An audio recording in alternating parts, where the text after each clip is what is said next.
All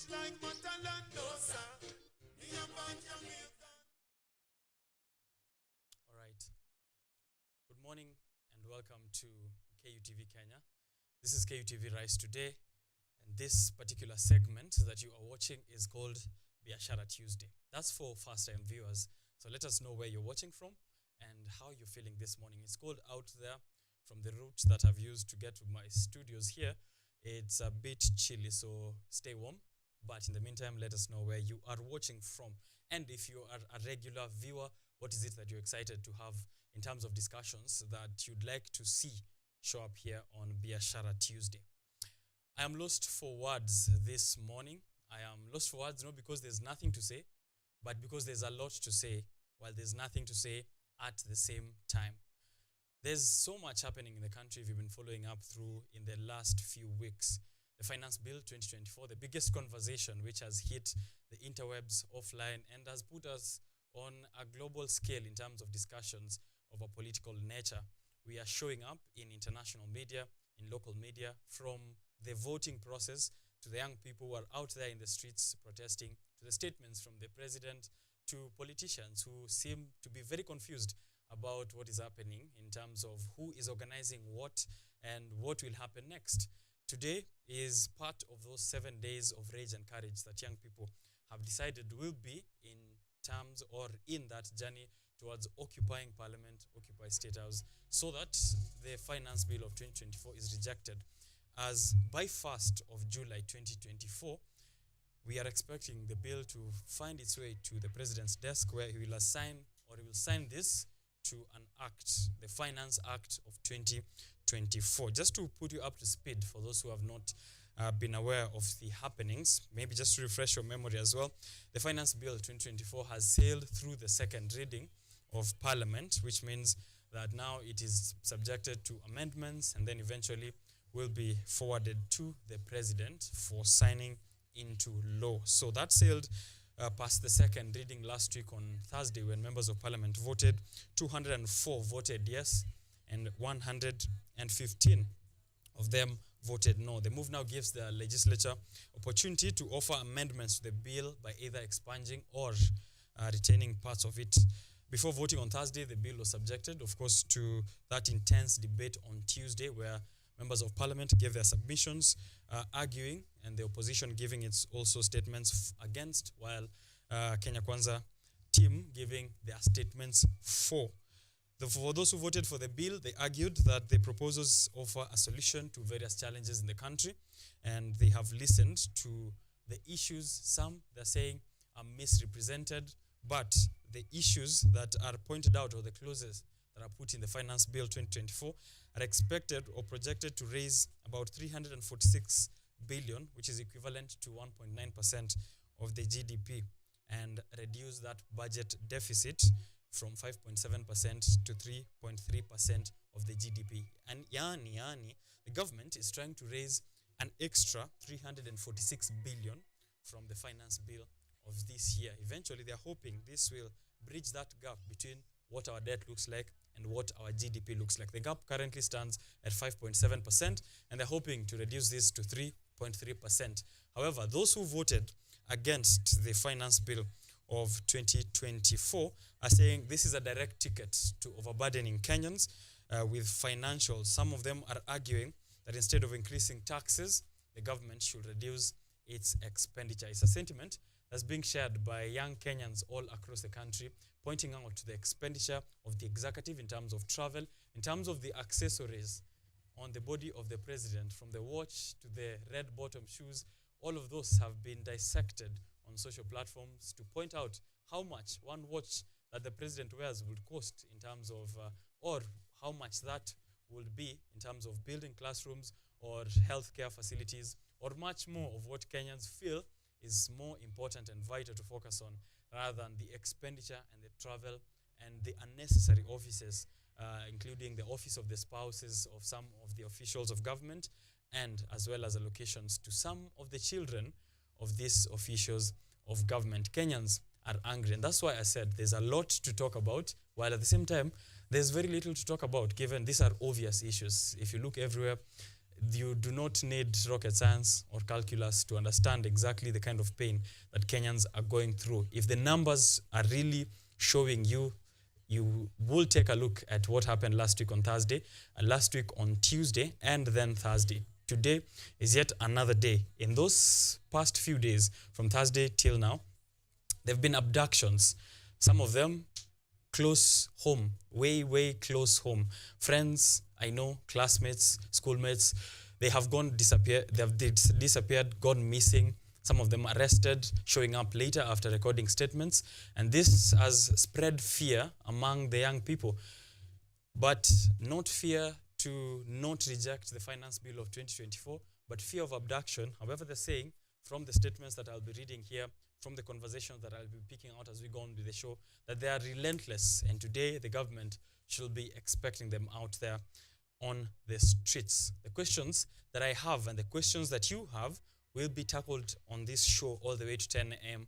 with the experts that we have on the show this morning. So let me inform you who we have here. First, there's a gentleman that we spoke to just a few weeks back, 2 Tuesdays ago, to ask him one very important question, which is, what will the third liberation look like? We spoke about the first liberation, which got Kenya out of the colonial rule in 1963. We spoke about the second liberation, which gave us the multi-party democracy that happened in 1992, repealing of that section, which only allowed Moi's government and Moi's party to be the main de facto party of the state.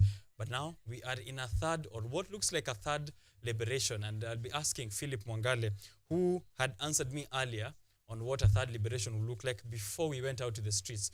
I'm going to get from him if this, what is currently happening, looks like exactly what the third liberation is, as was the statement that he gave me in that show. So Philip Mwangale is a government or a governance consultant.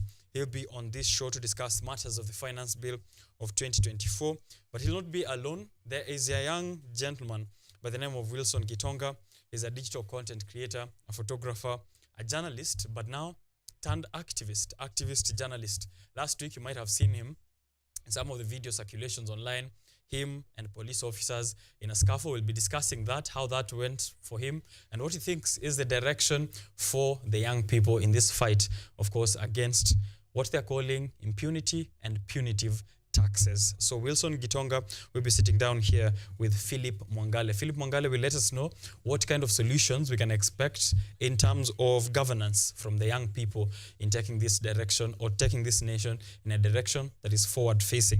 While Wilson Gitonga will let us know if the young people have that in mind, and if they have actually read through the finance bill, because those are the concerns of the politicians, or according to their statements, the young people have not really gone through the finance bill and do not understand the issues presented there. So have they, or have they not?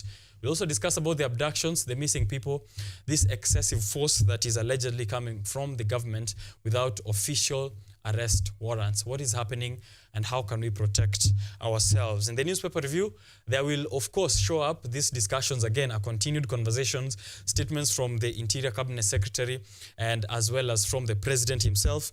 What are they saying and what can we expect today and in the coming few days in terms of retaliation from the government, but as well as the finance bill of 2024. As much as we are following the protest on the streets, we're also following up with the progress of the finance bill of 2024. So let me take this chance to say, free all those young people who have been arrested or who have disappeared without any representation or without any issues or without any issuing of warrants of arrest. This is a free nation, and democracy demands that every voice is heard and everyone is innocent until they're proven guilty. Article 37 of the Constitution guarantees picketing, protesting, demonstrating, and these are rights which are envisioned from Article 1 of the Constitution, which says sovereignty belongs to the people.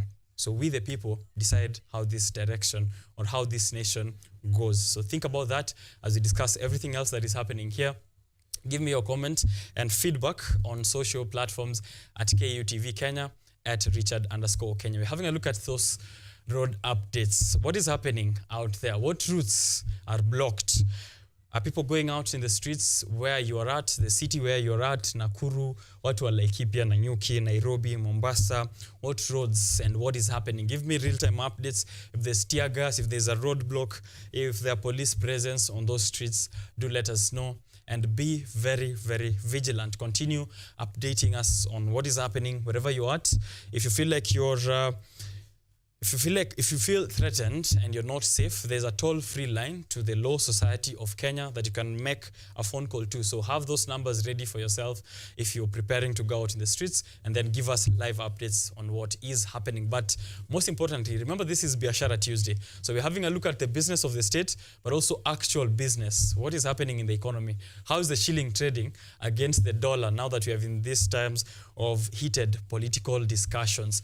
How is it looking like in terms of Bitcoin? Where can you invest? We still need to invest, even with the issues that are happening all around us. So financial advice and business advice is still coming through on Biashara Tuesday. Do not tire. Tune in all the way to 10 a.m. Let's try and have fun.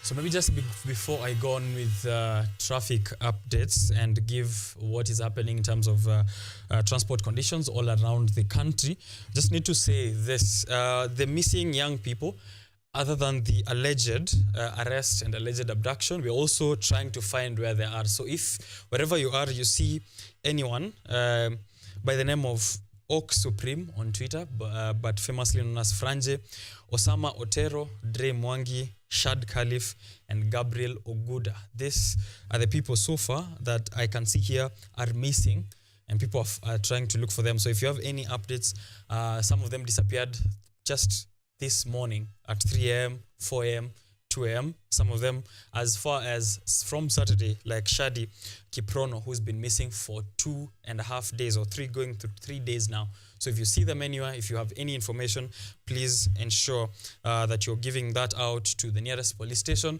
or you're also informing the media and tweeting it out, social media, as a tool for good. Now, let's see what is happening kwa njia ambayo zinaelekea katikati mwa nchi, katikati mwa jiji ambayo ni CBD pale. So road safety first, buckle up.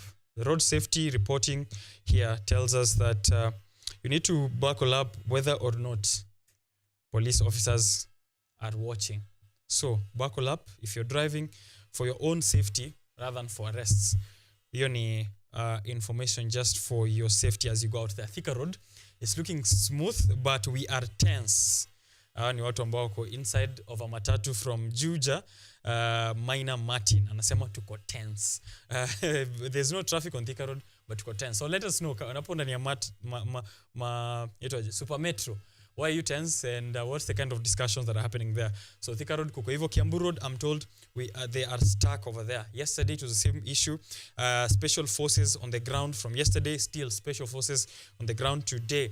Kiambu Road. So that is Kiambu Road before DCI information I'm receiving here on Twitter as well through my 3 route. Festus Salongo anasema mahali yako yeye yako sawa, but anachungulia. So people are today, most of organizations and businesses are shut down and give the employees a free day off to either join the protest in the streets or for their own safety. And this Salongo is one of them. Anasema yeye anachungulia tu aone kuna kaje outside of where he is. So let us know as well vile kuna kaa. Nanyuki, Lewis Ngunyi anani inform that there's no traffic, but uko people will be looking to go to the streets at around 10 in the morning. So, and it's happening around Quickmart at Nanyuki. So kama utapitia around sides za Quickmart at Nanyuki, that's the traffic situation that you'll expect there. Young people and Kenyans will be coming out to the streets. Again, here we have Lilian Mutua from Thika Road. Anasema iko nywe kabisa, ni kama watu wamejificha. Barabara smooth all the way to town. and it's this morning. So people are surprised that there's nothing happening. Westlands outbound, a little packed between Mirage and GTC. There's no accident, but we are stuck on the road. That's Nicholas Kuria. Ametupatia hiyo update. So Mombasa Road, I've not seen anything other than someone who was using the expressway yesterday night at 200 kilometers per hour, who is Khalif Cairo here, tagged at Ma3 route. Nauliza uko safe kweli while cruising at 200 kilometers an hour. I wonder what the speed limit is on the expressway. All right, here on Mombasa Road, nothing, just expressway. And then Nairobi CBD, nothing is happening yet. Barbara Achieng anasema ako right in the CBD. Nothing is happening yet. So traffic updates this morning aren't about traffic. It's about protests. So people are watching out for protests and tagging a 3 route, watching out for protests on the street they're at. So that's still important for us to know. If you're out there, continue giving us those updates. Weather conditions. How is it looking like for you to go out there? What should you carry? First thing, if you're going out for protests, stay safe. Give live updates of where you're at. Have someone know that you are somewhere at least every single hour. Ujue mtu akue anajua mahali upo. Beba handkerchief. Wow. That's a traffic update for police officers. For Kenyans, beba handkerchief, beba maji, and apparently Colgate helps. I don't know the scientific process behind that, but if you do know exactly what that works, do let us know. 13 degrees Celsius, it's what it's looking like out there. So it's chilly. 13 degrees Celsius. Kuna baridi lakini wananchi wako na joto ndani ya mwili wao, wanaenda kupambana na serikali. 13 degrees Celsius, it feels like 10 degrees Celsius when I was coming in. My hands were freezing. I think they still are. 13 degrees Celsius all the way throughout the day. Precipitation expected later huko kitu saa moja. 7 p.m. is when rasha kidogo, but then nothing too serious for just about 30 minutes to an hour. And then Wednesday is going to be a bit chilly, but cloudy with chances of precipitation as well. Alafu, the whole week will be sunny, but with bits of clouds here and there. So that's Nairobi and its environs where I'm at. Kwanza results mahali niko, precise location to this constituency. Haya. Those are the traffic updates. We're coming back to Biashara Tuesday, and then also conversations which are happening here this morning.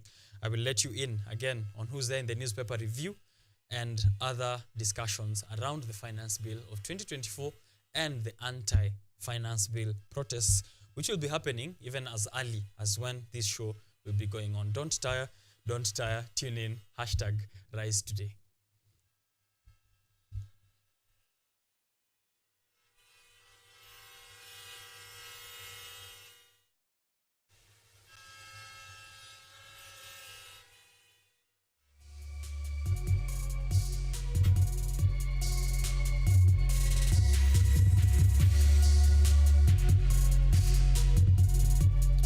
So, what do the young people have to say in terms of the way forward? So, if President William Ruto rejects the finance bill, what will happen the week after? What kind of solutions are we looking for? There's a call to recall members of parliament. There's a call for the reforming of the IEBC. There's a call to reject the finance bill of 2024. And now there's Ruto must go as well. That is a chant that is happening. There is also freeing the young people who have gone disappearing or who are being searched by the government. Gibson Okwara is in the CBD. This is our first comment so far. Gibson Okwara ako CBD. Amentumia picha of 2 lorries of police officers here right at Kimathi Street. This is 7:50 in the morning. This update from 20 minutes ago. At 7:30 in the morning, Beryl Achieng alikuwa ameniambia ati hakuna kitu, lakini hapa Kimathi Street I have real-time images of so many police officers in 2 trucks, and amesema the search happening in CBD is crazy.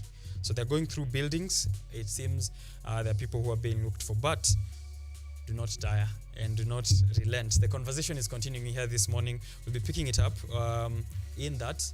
What are the young people expecting out of this anti-finance bill protests. They want to bring that into perspective, someone who's actually been on the ground and seen what those protests look like, and will likely give us the direction in his mind and in the minds of young people in the country.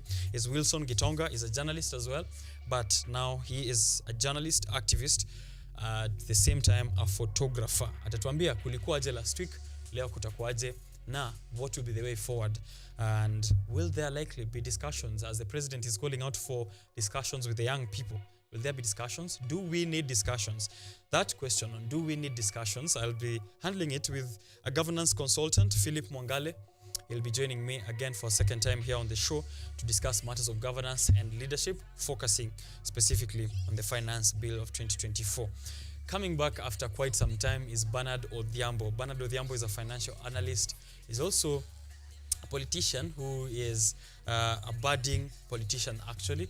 Has tried his hand in politics, in student politics, in national politics, in the areas of Embakasi. He'll be here to let us know what he thinks the direction is, as will be showcased in the papers this morning. The headlines is what is of our concern with Bernard Odhiambo and Dr. George Wanjobi. Dr. George Wanjobi has been on the show before, so those two minds, Bernard Odhiambo, George Wanjobi, on the same set to discuss what is happening on the newspaper review, and then Wilson again together with Philip Mwangale to have a look at the finance bill of 2024 and the progress so far. Don't go too far. Prepare your questions. Leave them in the comment section, and then tag us as well on all the social platforms at Richard_Okenye, at KUTV_Kenya. Let me take a short break, a cup of water, come back with those heated discussions.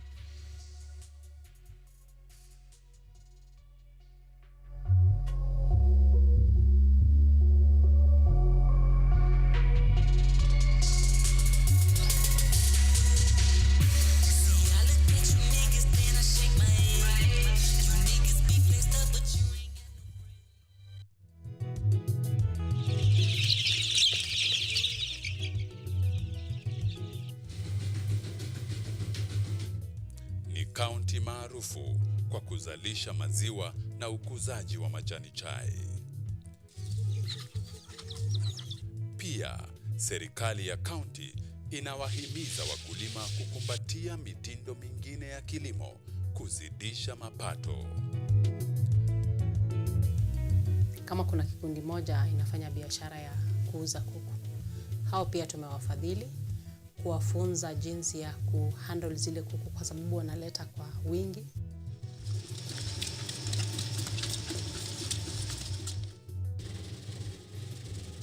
Haya yote tunakuletea katika Boresha Kilimo, toleo la kaunti ya Bomet. Kilimo ni nguzo kubwa kwa ujenzi wa taifa. Maelfu na maelfu ya wahamiaji wakiwa na watoto kutoka nchi za Amerika ya Kati wanaendelea kuwasili kwenye mpaka kati ya Marekani na Mexico. But folks, I'm going. Thank you very, very much. I appreciate it. Thank you. Ni habari kutoka pembe zote duniani. People pass vuguvugu. People pass ni idea. Sazidi ananyonya, hanyonyi vizuri, anakuwa hayuko comfortable. Jeshi la Jamhuri ya Kidemokrasia ya Kongo linapambana na waasi wa ADF. Wito kwa mashirika, makampuni na vile vituo vya uchukuzi. Mambo mengi yatakwenda kama yalivyopangwa. Hapa ni kuna mmoja wa viongozi wa chama cha wavuvi katika eneo hili. Zaidi tunajaribu kuwapa chanjo ili ina boost ama inanyanyua kinga ya mwili, ndio inaenda kupelekea kupambana na virusi. Ni duniani leo, Jumatatu mpaka Ijumaa, moja kwa moja kutoka VOA Swahili, Washington DC.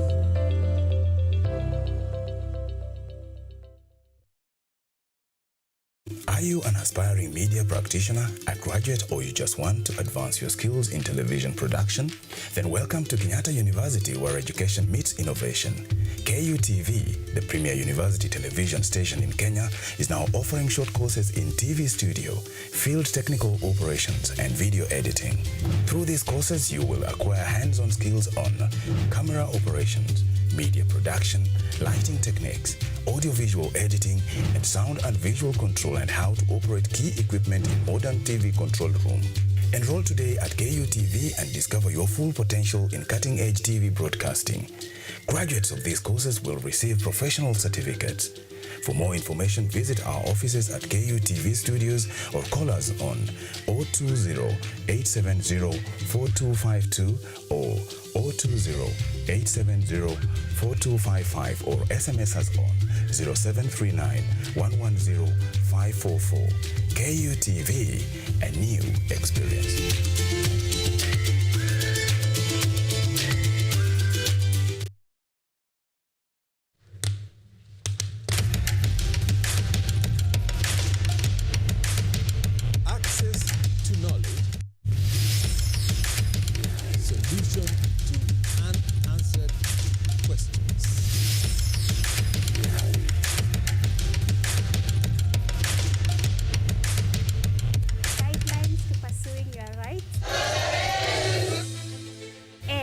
Repossessing your property, intellectual or material. This and more, only on Law Matters.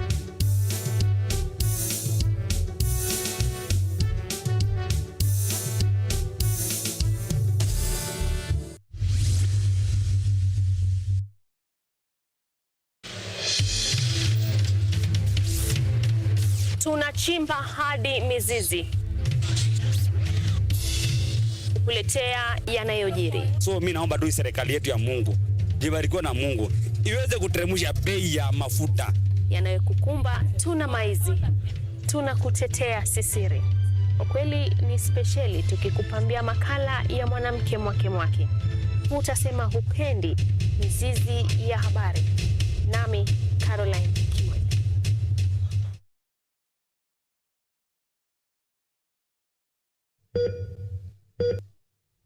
Are you healthy, or rather, do you maintain a healthy lifestyle? According to WHO, health is regarded as a state of complete physical, mental, and social well-being, and not merely the absence of disease. Welcome to Focus on Health, a show on all matters health, wellness, and lifestyle.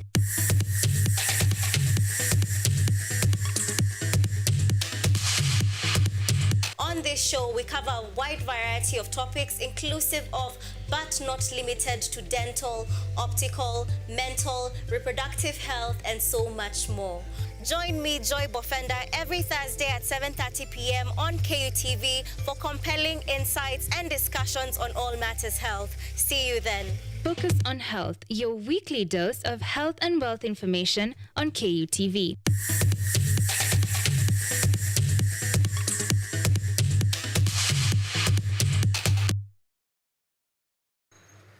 They are powerful and influential. They make decisions in politics, education, finance, agriculture, health, sports, and all aspects of human life. But the impact of their decisions falls on you, the common citizen. KUTV Primetime News Thursday, we ask bold questions and pursue answers to the core to bring you closer to the story. We couldn't have it any other way. Join me, Auma Evans, as I raise matters of social concern to raise your voice from the background to the foreground. Every Thursday and Saturday at 9 p.m. only on KUTV.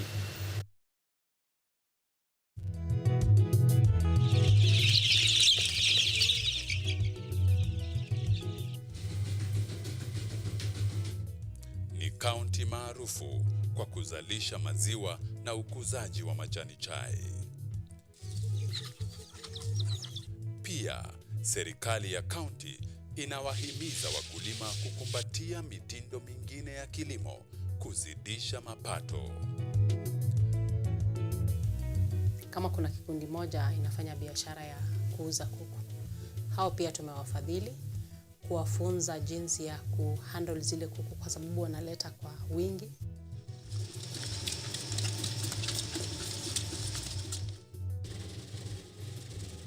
Haya yote tunakuletea katika Boresha Kilimo, toleo la kaunti ya Bomet.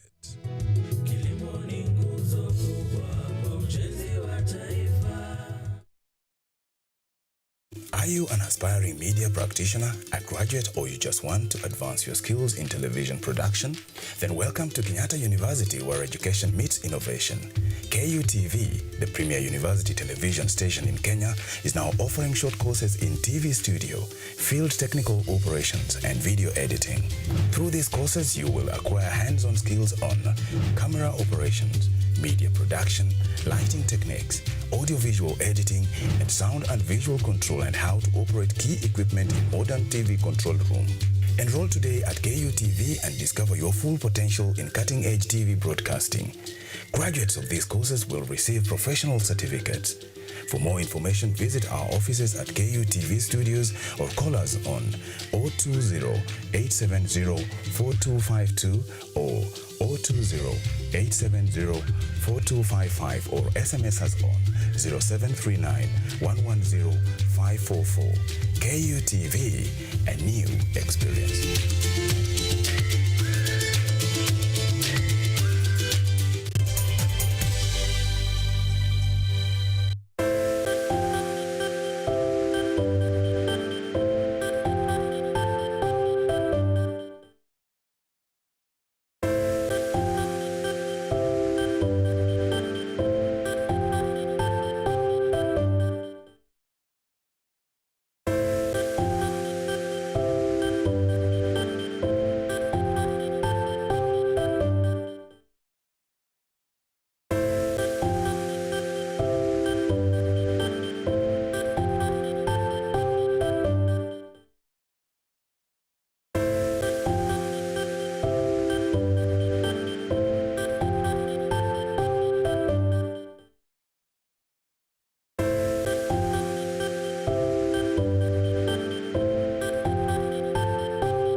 All right, the biggest discussion of the day here on KUTV Kenya is happening at this very moment, and it's happening on Biashara Tuesday.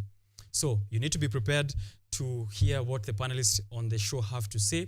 For whatever activity is happening this day, part of the conversation or most of this conversation will show up either in the streets, whether from the government, whether from whatever else we'll see developing throughout the week. We want to get an informed perspective from the young people who are very active in going against this government and the finance bill of 2024. So we have two youth on the show here this morning. One is Mr. Philip Mwangale, who's been here before to speak on matters of governance. And we were discussing just earlier, 2 shows ago or 3 shows ago, on the finance bill of 2024, just before it went for that second reading and voting stage. And we also have here with us a journalist, activist, a photographer, a content creator at the same time, who you might have seen or might have not, but you will probably see a video of him somewhere being bundled into the back of what is popularly known as Mariamu. Last week at the protest, Wilson Gitonga is here with us on set to let us know what he feels from last week, kulimwendeaje, mambo ilikuaje, na what kind of solutions do we need to put this country in a direction that is forward facing and in a way that all of us can give it a thumbs up. I think the one thing that I can agree, and that all of us can agree, even if you're for or against the finance bill, is that whoever is out there protesting, we need to agree that for sure they need a better country. That's the baseline. That's the very baseline, that they need a better country. No one is having a good time and deciding to go out there to go against whatever provisions are there in the finance bill. So even if you go with an Uber, even if you go with an iPhone, even if you go and eat KFC, your protests and your concerns are valid. But we're going to test the validity of all that with Wilson Gitonga, and also the way forward with Mr. Philip Mwangale. Welcome to the show, gentlemen. Thank you for creating time for us here. Let's start with Wilson to introduce himself, because I think you're on my show for the first time. Yes, first time on Biashara Tuesday. Right. First, I have to say, I'm glad to see that you're alive and that you're not either arrested or going missing, given you've been very active on that hashtag reject the finance bill 2024. So good to see you. Uko sawa, uko salama, uko healthy. Kabisa? Yeah. Very nice. Please introduce yourself to our people and then we can continue. My name is Wilson David Gitonga. On the internet, I'm known as Willy Davido. I'm a content creator, I am a journalist, and an activist. You've seen me on, probably seen me on what was happening last week, the very first protest that we had in Kenya concerning the finance bill. You saw what happened to me. You saw how the police treated me, and it felt like I am a child of a lesser god, because that is not the way to handle a peacefully protesting Kenyan. And we will keep on fighting. We are here. We are safe. We are sound. We thank God. All right. Viva. Okay. Luta continua. Welcome. Thank you. And we will get to the details of how that went down, and the discussion on what the finance bill is looking like for the young people. Na pia wanasema ati the young people haven't read, and you're a journalist. It's time for us to educate them. Yes. That tumesoma. We have read the Yes. finance bill. Mhm. We have interpreted the finance bill in our mother tongues. The young people are not ignorant. Tumesoma, we are informed, and this is the time when you cannot keep lying to us anymore. We can see through the lies. Okay. Yes. All right. Mr. Philip, let's have you there on the mic and reintroduce you to our people before we can get into the finance bill.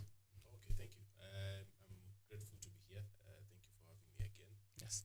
The last time we were here, we were talking about these issues before the finance bill went back to Parliament. A few things we talked about actually happened. We talked about this being aggressive. It is turning aggressive.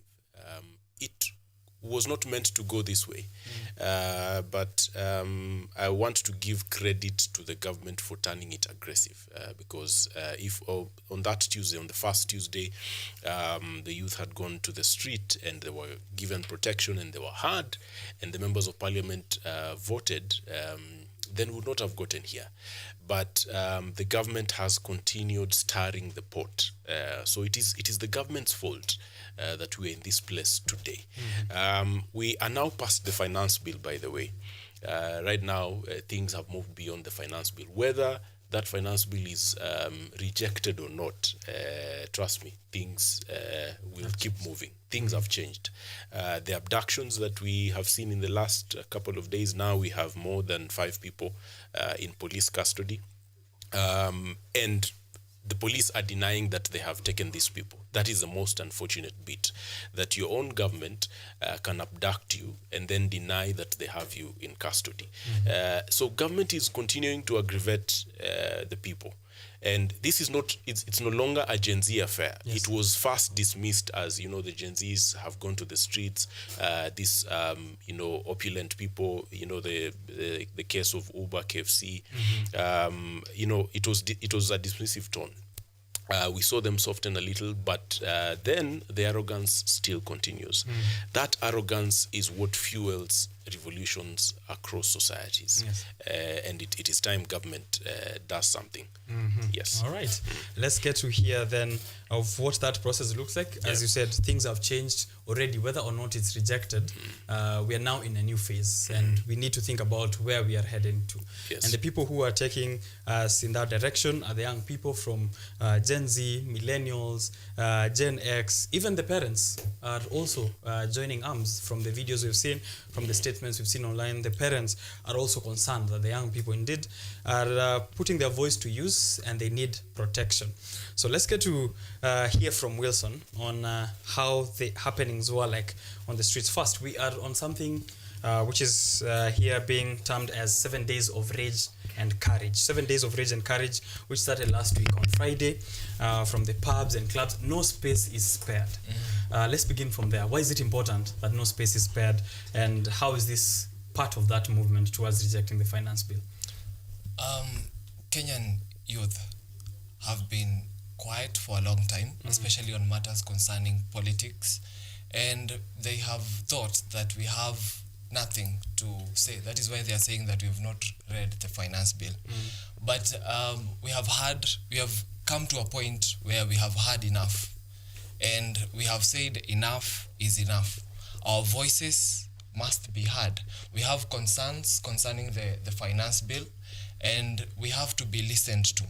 We have to be listened to. That is why we are doing this every single day. If we are not on the streets, we are on the streets of the internet. We are on TikTok, we are on Twitter, we are on all these platforms to ensure that our grievances have been listened to. Yes, and we will continue doing it. We are not stopping. All right. They cannot stop us. Every space, online and offline. Some yes. of the government officials are saying that this is being done for likes. Hao ni Gen Z, wanapenda clout, wanapenda views, wanapenda nini. Is that the case, or is there an understanding, a deep understanding of the issues which will be as a result of the finance bill passing through to law? The likes and the views are an added benefit. Our main agenda is the issues that we are raising with the government. So dismissing us that we are after the likes and after the views, that is just not here, neither here nor there. We are there to be listened to. We have a deep understanding of the issues that are affecting us, the digital tax, the unemployment, the unfulfilled promises. The list is endless, and we have to be listened to. All right. Yes. Mr. Philip, I remember in our last discussion I had asked you what a third liberation would look like. I didn't think that events would eventually turn out as they have now. Yeah. But just to handle that question again, what do you feel now? Is this a third liberation? Can we qualify it? I feel vindicated that, because we have been observing these things for a while. I personally have been giving commentary on governance issues in this country for a few years now.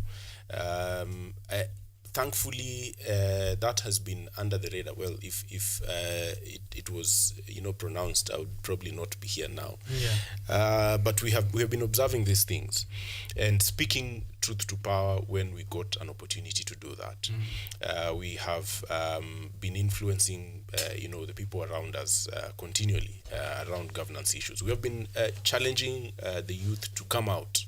We were challenging the youth to come out and vote, to come out and engage in governance.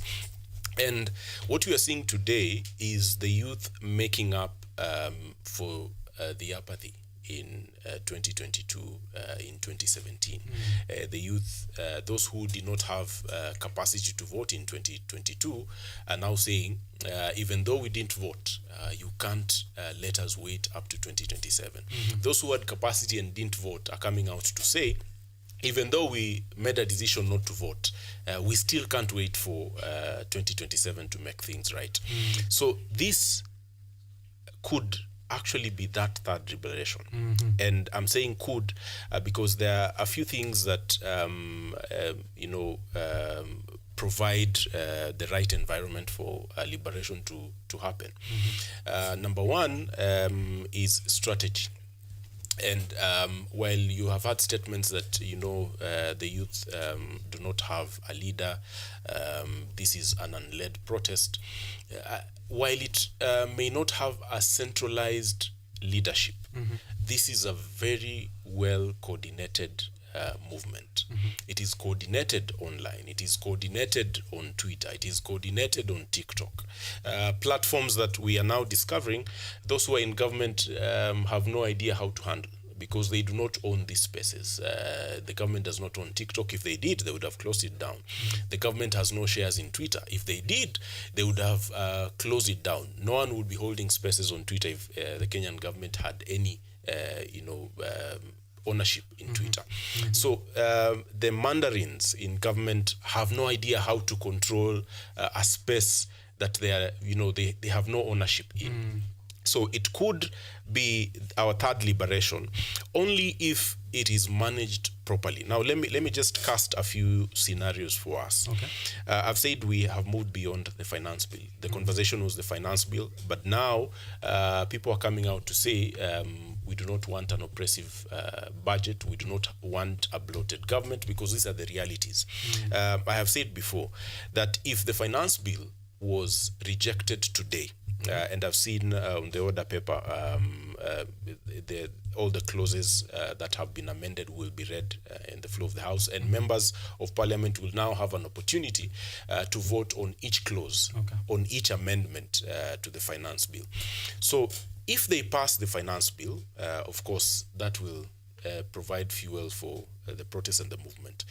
If they reject the finance bill, that means that those who have been saying reject the finance bill will have nothing else to say. And that is the danger of hanging on to, one strand. Because if they say, if President Ruto calls a press statement today, like he did with the parliamentary group meeting, and says, I have heard you, now we are withdrawing this bill.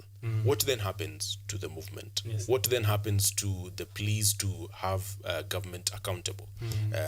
It falls. So for me, I would rather we speak, yes, reject finance bill started on a very good note. It offered the vehicle that then departed the station of giving or keeping government accountable. But we have to add a little more. Because if that finance bill was withdrawn or rejected, what would happen is we have an appropriations bill.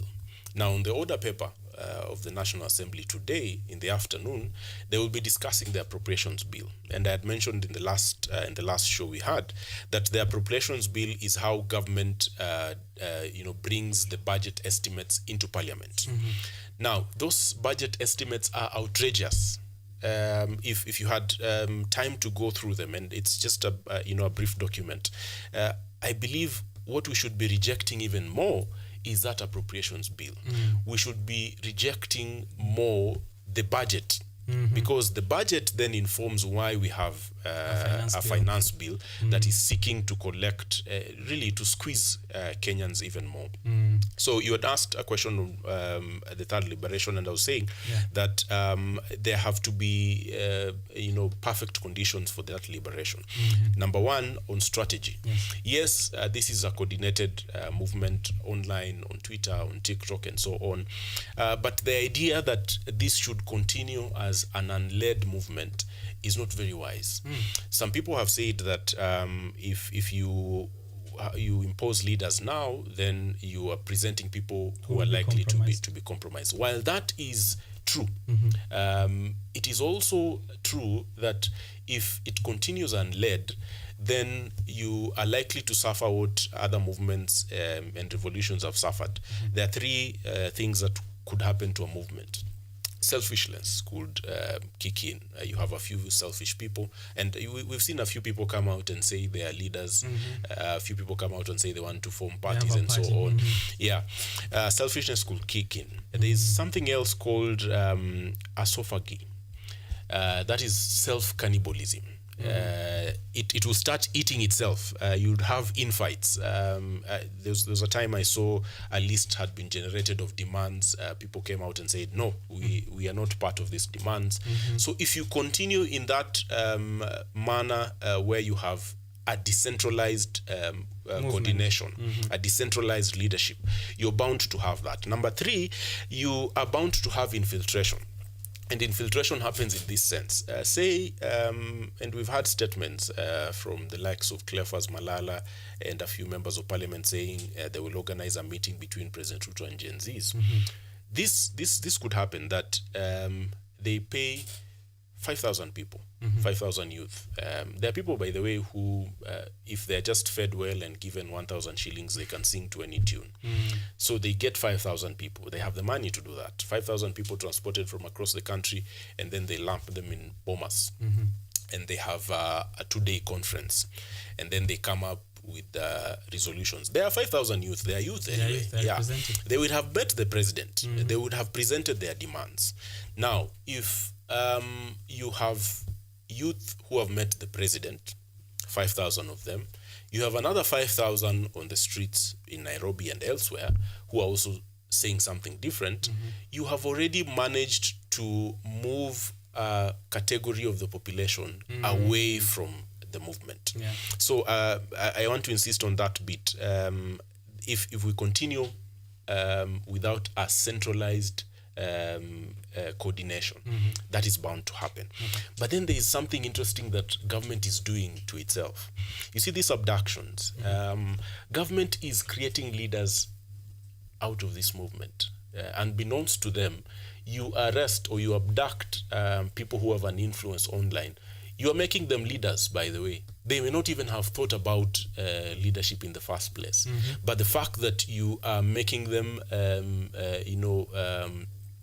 matters, in if I may use the term, you are actually putting them on the forefront. Some people who have been abducted, by the way, are not known to too many people. But now they are known. Now they are known. The 6 people who have been abducted, now they are known to the people. Unfortunately, some of the people who have been abducted have come out and they are silent, and I understand, because the machinery of government can be very brutal. I imagine the kind of psychological torture they may have gone through for them to be silent, because they were very vocal before they were taken off the streets and off from their houses. This is bound to happen. But let me close on that bit, that we need a little more strategy. We need to have, it is good to have demands, demands that are cross-cutting, not just on the finance bill. I've mentioned the budget. I've mentioned the issue of a bloated government. We also need to start talking about corruption, because we are where we are because Uhuru Kenyatta's government was very corrupt and plundered. We are where we are because Ruto's government has been corrupt from the word go. So we need to have those cross-cutting demands. If we hang on to that one thing, then it will be rejected, and then what? Then it falls, and then that liberation is aborted at that stage. Way early. Way early. Wilson, I just want to actually pluck that question where he finished that and bring it to you. If we hang on to reject finance bill, or are we hanging on to reject finance bill? You can also let me know of that.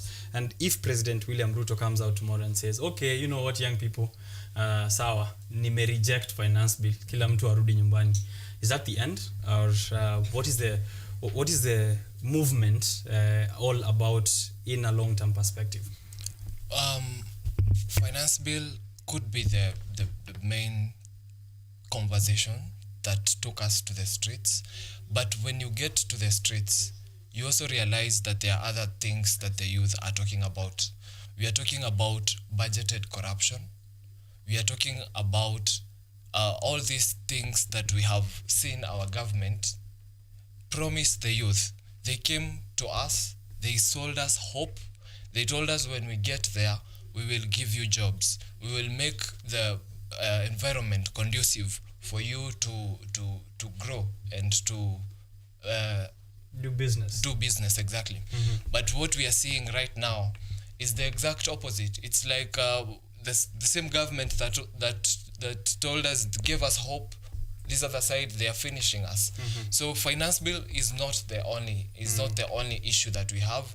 We have a lot of issues: bad governance, misappropriation of funds, misplaced priorities.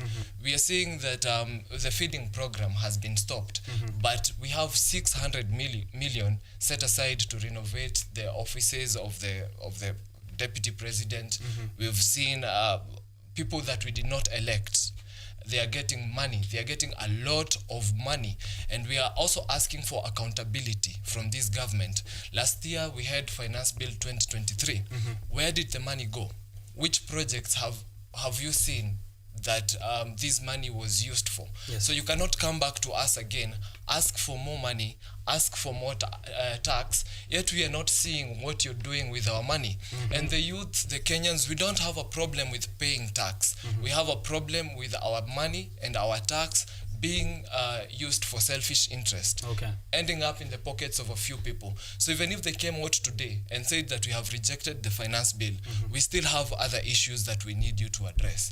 We still need you to tell us where our money is going. We still need you to tell us the plans that you have for these young people out here. You gave us hope. You gave us a lot of promises.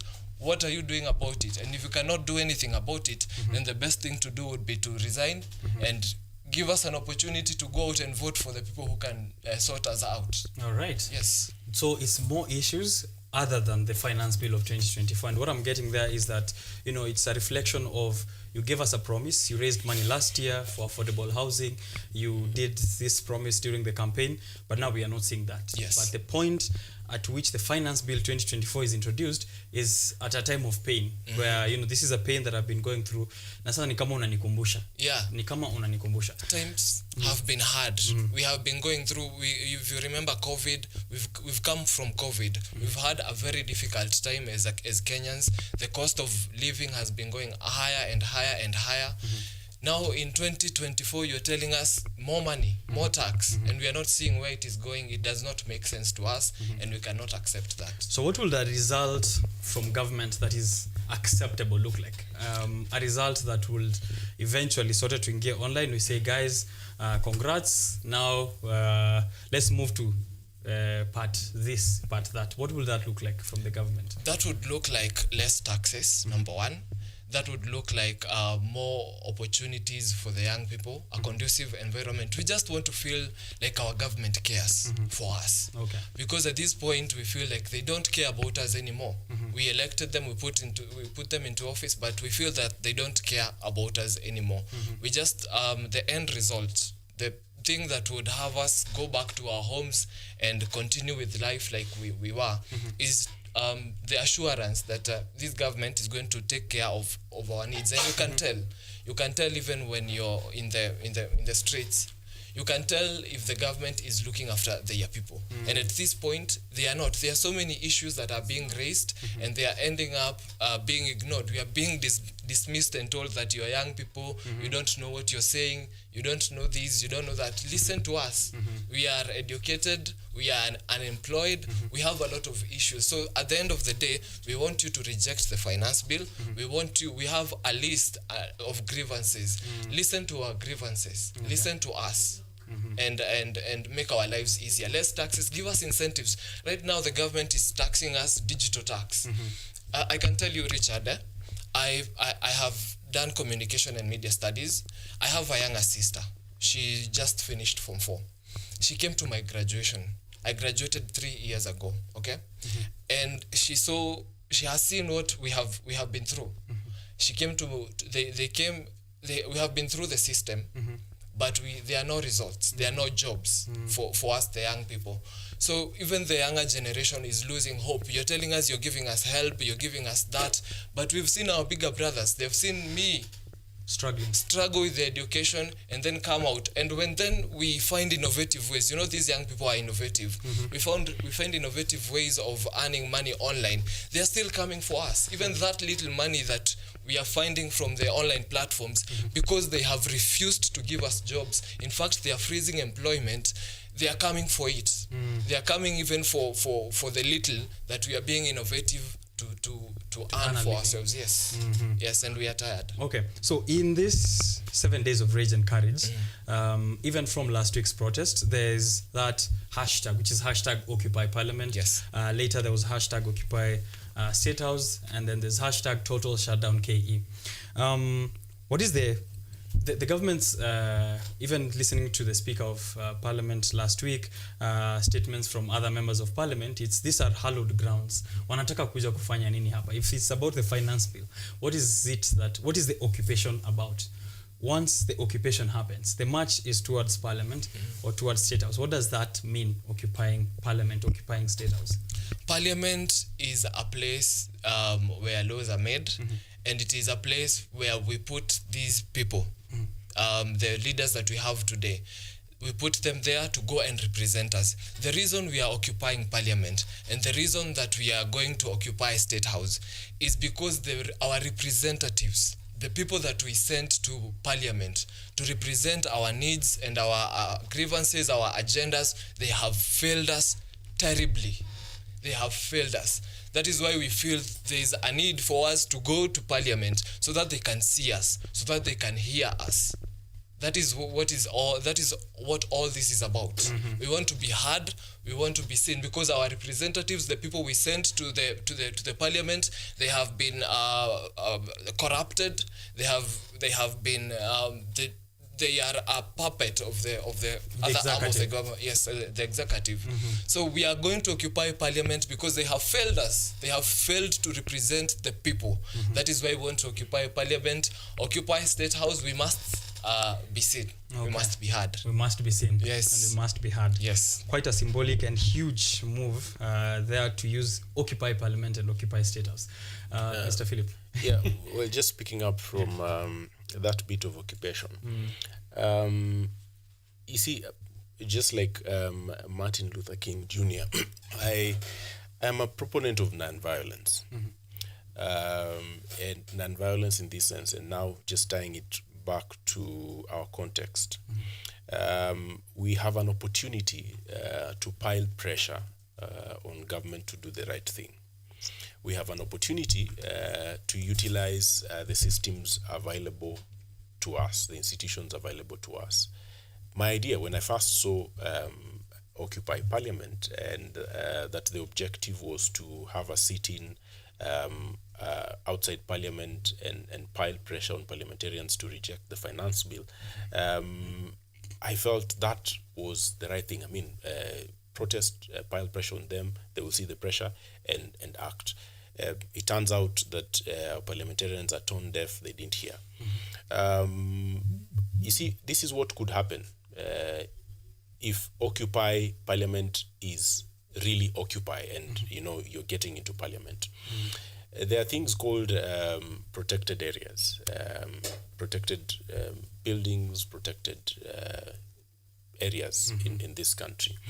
There are things called critical infrastructure in this country. Now, you see what happens with the critical infrastructure asset, say a building, a State House, a Harambee House, when you move towards it in a violent manner, because if you are getting into Parliament, that is an act of violence in itself, that you have breached those perimeters.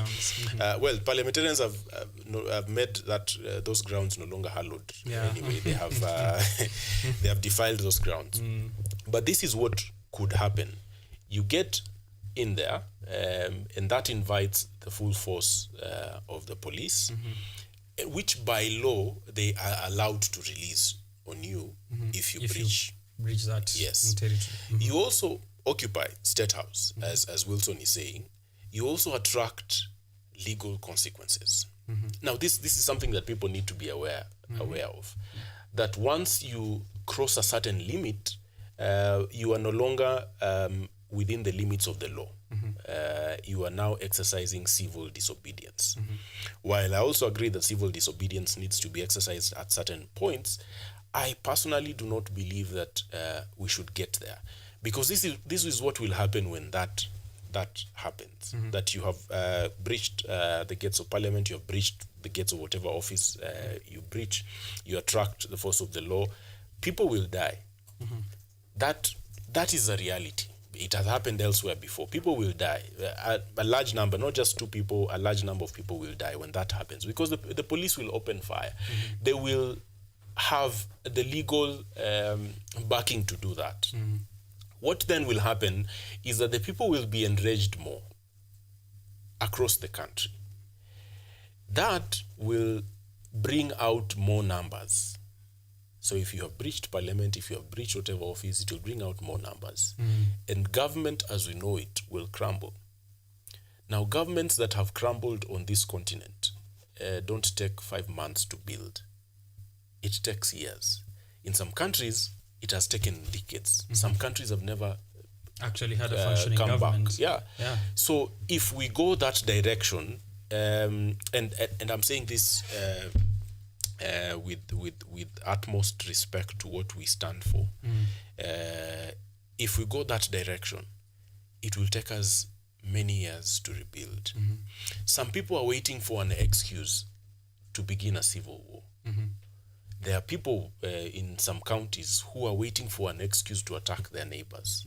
Let us not give them that excuse. Right. Let us not give certain individuals an excuse to murder people.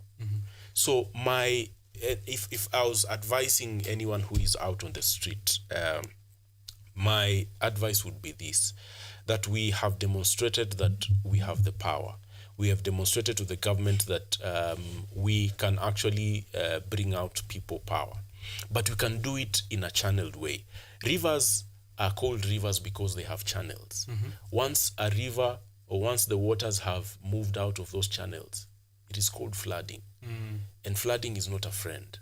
So we have an opportunity here to maintain a channel so that we are called a movement that then obtains certain and effective results. My advice would be that as we pile pressure on Parliament to reject the finance bill, and we have used so many avenues, the digital avenues, online avenues, we can begin activating, the clauses on recalling members of Parliament, because we have the numbers to do that. We can begin signing those petitions to recall members of Parliament. We can pile pressure on Parliament to make sure that the Independent Electoral and Boundaries Commission is in place. Because, you see, if government crumbles today or this week, all systems are down. Then all manner of people will be... Power is sweet, by the way. Power is very sweet. Even for those who are oppressed today, once you get into power, you have to temper yourself so that the sweetness of power doesn't get to your head.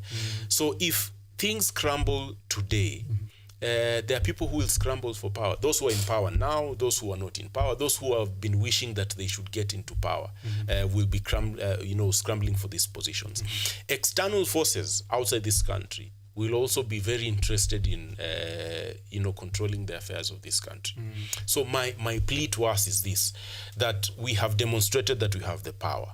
Let us channel this power to make our institutions work, because if things crumble, we will not even have the luxury of having these discussions we have today. It will be an all-out war. I can tell you for a fact that not the whole country is tired with William Ruto's government. A few of us are tired, by the way, with William Ruto's government. But those who are not tired and those who think that things should not change will also come out, to fight for what they believe in. So we can channel our frustrations, we can channel our anger, we can channel the collective power that we have built up to address these institutions. I will be very glad, by the way, if, for example, they said they are not rejecting the finance bill. I would be very glad if now we activate those recall clauses of MPs, right from and not just for members of Parliament, because we know we're concentrating on the national affairs. Governors are looting. Members of county assembly are busy, feeding off the counties. We need to, rise through those ranks of governance and make sure that government is working for us. But you see, while I'm saying that, I'm also cognizant of the fact that the government is aggravating circumstances. If they continue in the manner that they're continuing, even my advice won't hold water, because people can only take so much. True, and I was going there because there's concerns that, as you said, if you occupy State House, if you occupy Parliament, at some point now it becomes civil disobedience. Not even the ICC can save you from that point. You're beyond the law, and now it's time for the government to use its full force on you. But then some Kenyans, as you said, who are aggrieved against the government, say, we are dying anyway. My civil obedience has brought me nothing. My civil obedience has brought abductions, arrests, and therefore, if it's civil disobedience that will, maybe, as you said, if the government lets out its whole power on people at State House or at Parliament, this will, fuel the movement all across the country. Now more people will come out, and I'm sure there are a few of those protesters who are like, I'm ready to go out there and die for it anyway. So let's go and occupy State House. If then occupying these places will lead to those kind of scenarios where even next week we won't have this show here, because that will be a crumble of government. There'll be a lot happening. Probably someone else will do a coup or take power, or the government will institute state of emergency. Where then should the protesters occupy? What will be the point of going to the streets without a destination? What is a good destination to go and occupy? Well, you see, the destination can both be physical and ideological. Physical location meaning that you want to enter Parliament or you want to enter State House. That is a physical location. There is also an ideological destination. And that ideological destination will be that you have piled pressure so much that systems are changing. If you can imagine that just from the protests on Tuesday and Thursday, some members of Parliament changed their minds because they were afraid of what they were going to meet when they went back out of Parliament. That vote would not have gone the way it went. It would have been very different. Maybe just around 80 members of Parliament would have voted no. But some people changed their minds because of that pressure. And I am talking about that ideological destination because I know that if, for example, 1 million voters in constituencies here in Nairobi decided that they are going to recall a member of Parliament, it could actually happen. I know for a fact that is occupation. I know for a fact that if we continued with this pressure and pressured Parliament to reconstitute the IEBC, that could happen within 2 months. I know that is possible. I also know for a fact that if we piled pressure both on Parliament, and I insist on Parliament because even if you had a mad president, if you had a sane Parliament, they would keep that mad president in check. So for me, we need to have that ideological destination. There are consequences for that physical destination. But again, speaking to government, we have been used to this statement. When things have boiled over, you will see people coming out to say, this country is bigger than all of us. There is no one who is bigger than the country, and so on. This country belongs to all of us. A point will come when those statements will not make any sense. Because, when people say that, most of the people who have said that, the corrupt people, after they have eaten to their fill, they come out and say, this country is bigger than all of us. But there will be a time when those statements will not ring true to anyone. Because at that time, people will be too angry to listen to sense. At least now, by the way, we can have discussions. At least now, the frustrations and the anger, I have been on some Twitter spaces in the last couple of days, and some members of Parliament were, insulted left, right, and center. That was good because it is good when you have a certain level of anger that you can control. When that anger is uncontrollable, it is dangerous. So it is good that people have vented out in these spaces. Right now, they have anger that you can work with. My plea to government is this, and we have been saying this for a very long time. Unfortunately, we have people who just don't care. So long as they have eaten, that is enough for them. I don't even want to speak to the president. The president has demonstrated that he does not want to listen. I want to speak to members of Parliament, to senators, people who are close to the president. Because if things go south, the president can go where he wants to go. The people, you see, for those 300 members of Parliament, they won't run away. You won't take, your property with you if things go south. you won't take your families with you. This is to them, especially. You have an opportunity to make things right. It is never too late to do the right thing, unless you're dead, of course.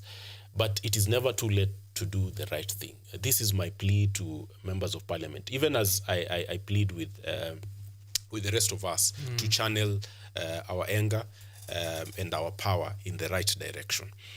I'm also cognizant of the fact that we are working with a government that does not listen. My plea to those members of parliament, senators, people who are close to the president, you have an opportunity now. If things go on the way they are going, because parliament is likely to, the National Assembly is likely to vote on those amendments and clauses today. If they, of course, pass the bill, things will move very fast downhill from there. Slippery slope. Yes. All right, Willie, I have a very important question for you as someone who's actually been on the street in the Occupy Parliament, Occupy State House move, knowing or now being cognizant of the extent to which the government can go to quell civil disobedience. Is that something that you're psychologically prepared, knowing, going out there, anything can happen. Abductions are happening, arrests are happening, people are being shot. Today, there's going to be victims from the street, whether they are shot dead or shot with canisters and admitted at hospital. That's definitely going to happen. And it could be you, it could be me, it could be someone else who's on the street. Is this something that you are psychologically prepared for? And that's just one part of the question as you tackle that. I'd like to hear, as Mr. Philip is saying, that, there's also ideological occupation. There is recalling of MPs. If eventually that is the case, is it something that young protesters are ready for? Yes, about the first question, we are psychologically prepared. If you go out to the streets and like you said, some of us, most of us, the young people, we have nothing. We have nothing to lose. We have lost all the hope that we had. We have lost jobs. We have lost our sources of income. We feel like we are at a point that there's nothing to lose. So we are ready. Kenyans, the young people, they are ready to pay the ultimate price. But on the other hand, we still believe that it's not the ideal route to follow. Even though we are ready, it's not the ideal thing to do. But these are not ideal times anyway. They call for, yes, if it gets there, it gets there. But we would rather have, we would rather take the, occupy the ideological parliament. We would rather recall our MPs, because these young people, we are the future of this country. So we don't want our young people to go out there and lose their lives and get hurt. We want the young people to also consider these other ways that we can find solutions without necessarily having to get to the point where we have to be violent. So we believe that we can recall our MPs. We have the numbers. We are the majority. In 2027, we are going to vote. We are going to come out and vote. You also mentioned something about the abductions and the arrest. And we are living. It is. You don't know what is going to happen to you when you step out of your doors and you walk out to the streets. You don't know what the police are going to do to you. And we first of all want to condemn the use of excessive force against the young people. We have been tear gassed. I was there. We have been lifted to wamechukua. They have done everything to us. Water cannons, you've seen them. They are using too much force, and we are peaceful. You have heard the young people chanting in the streets. We are peaceful. We are peaceful. These are peaceful demonstrations. So stop abducting us. Stop killing us. Stop arresting us. It is uncalled for. and that is not going to stop us. The fear that you're trying to sell us, it is not going to stop us. After this show, Richard, we will be on the streets. I'm going there. We will be on the streets. The crowds are gathering. And the fear is gone. The fear is gone. Okay. We will be there. Here's a question. Apart from, of course, what is happening now and the voting process that will eventually happen, I'm being informed when you said the youth are the future of this nation. My producer says the future is now. So the youth are the now of this nation, right? Yes. Are you ready to also occupy these same seats? Because part of the change is you bringing the change, is you being the change. Is this a thing that young people are ready for? The complaint has been tunasema hivi ikifika wakati wa ballot, there's no young people there. It's just the old same pool of faces, politicians that you pick from. Are the young people ready to come? Are you, Wilson, ready to come out and say, okay, you know what, my member of parliament hawezi kazi, therefore as part of it, young people vote for Wilson? I, Wilson David Gitonga, as a youth of the Republic of Kenya, I am ready to take up leadership positions because they have failed us. So many young people, you have seen their leadership capabilities. The young people are capable of leading. They have shown us that they can take up leadership positions, and we have had enough. We have had enough of the same faces over and over again, the same promises over and over again. It is the time for us, the young people. When we recall those MPs, when we recall them, we are replacing them with Gen Z MPs. We are replacing with all these people that have been in these offices. We are replacing them with the young people. It is our time. The future is now. This is the time. All right. Yes. Well, just picking up from there, I have talked about what could happen. That is a balanced observation. Now, every society has mad people. Yeah. We must also be careful. Even among the young people, you have a number of mad people, and mad not in the sense that they are insane, but there are people with questionable characters. I have seen in this protest and in this movement people who are corrupt, the corrupt people from Uhuru Kenyatta's government and governments before, now coming out to side with the youth. I have seen certain members of Uhuru's cabinet coming out to condemn William Ruto's government. We should be careful that these people don't slip through the cracks, because there are people who are known to be corrupt. The fact that they are not now on the feeding table does not mean that they are good people. Even amongst young people, and this is care we must take, even amongst young people, you have certain mad people. You have certain people with questionable characters. While we are all rejecting the finance bill, while we are all rejecting Ruto's bad governance, we must make sure that we are not letting such people, slip through the cracks. We have young people, by the way, in parliament, drug dealers, young people who money launderers, wash guys. In William Ruto's government, some members of parliament, some members of county assembly across the counties, young people, by the way. Some in the office of the prime cabinet secretary. Exactly. So these people are everywhere. When I was talking about infiltration, these are some of the things that happen. And unfortunately for us and for most societies in the African continent, such people have the influence of money. And so they are likely to rise organically, almost organically, to the top of the table because they have money. They will influence so and so. They will pay for this, pay for that, and if we are not careful, we will be replacing the older evil with a fresher, more energetic, younger evil, and that will take us even more time to replace. True. So the caution we must take is that, the standard we are holding William Ruto's government to. I was in some space the other day, and as soon as a politician will log in and request to speak, kianza kusema, sijui I'm so and so, and disappear, get out of here. That same standard we have used to judge the William Ruto's government, to judge the theft in William Ruto's government, to judge, these questionable characters. That is the same standard we should use on ourselves. we should use that same lens to look inward, because it is possible to go through all these things, whether we go that non-violent route, whether we go that crumbling route.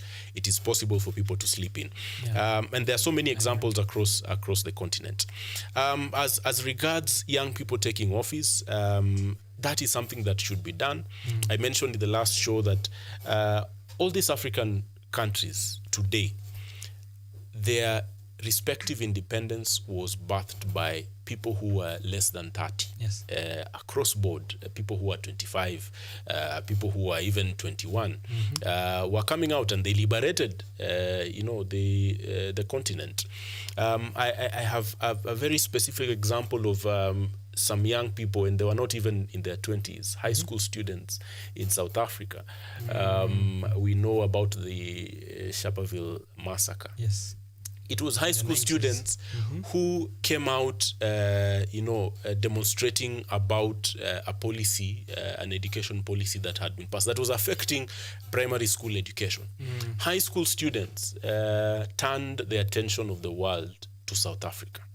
So for me, it is not a question of young people. I have seen certain, members of government, including the president, saying, our children have come out and they're speaking to us. That in itself is a dismissive tone. Yes, children. These are not your children. You may have children their age or even older, but when people are now participating in government, they're not your children. They are citizens, equal citizens as you. So I want to tell whether you're 90 or 19. I want to tell these people who feel that the people who are on the streets are somebody's children. They're only somebody's children because they were birthed by them, they are parented by them. But as it regards governance in this country, they are equal citizens. Hakuna mtu mwenye akona status ya citizenship chini kuliko mwingine. These are equal citizens. Right. But we must also, as young people, equip ourselves. We talked about, young people not reading the finance bill. It began that way, by the way. And I was one of the people who was disappointed that most people were going out on the first Tuesday, having not gone through the bill. Yeah. It took me, by the way, 1.5 weeks to go through that bill, because it was not drafted in a manner that is palatable, to the common mwananchi. Thankfully, there are people who, broke it down into pieces that now we are sharing. But we must also equip ourselves. We must make sure that those of us who taking positions, and it must be organic. I've mentioned that government is now creating leaders out of this movement. It is also possible that they could sleep in, leaders that they want. Yes. They would abduct people. We think, they want us to think for the movement when they are not. And then release them when they become leaders. So that is also a possibility. But we must equip ourselves, whether we are taking leadership now, and I'm not advocating for us, jumping the State House perimeter. Whether we are taking leadership now, whatever position it is, whether we are taking leadership in 2027, we must be equipped. Yeah. We must make sure that we are better than those we want out of office. All right. Yeah. We must be like Wilson on how we need to be. Yes. So what will a successful occupy, what will be a successful, this is called the 7 days of rage and courage. Yeah. What will be the success for young people look like at the very end of it? At the very end of it, we expect success would look like rejecting the finance bill to begin with, and looking at the grievances, like we mentioned earlier, the grievances that the young people of Kenya and the Kenyans in general, because it's not just the youths who are suffering.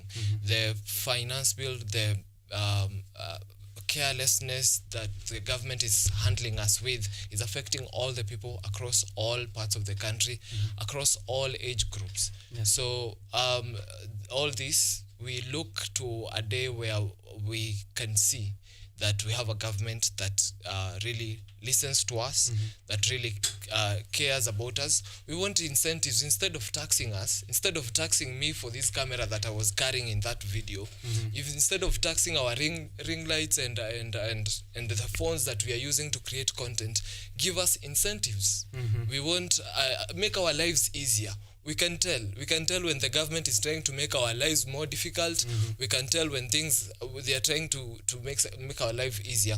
So our thing is, we give us a space for us to, a conducive environment for us to grow ourselves, for our businesses to thrive, for the hustler that you spoke to when you are asking for these positions that you have. Give them the conducive environment for their businesses to thrive. Give us the stop overtaxing us. We have had enough of this. Reduce expenditure in government.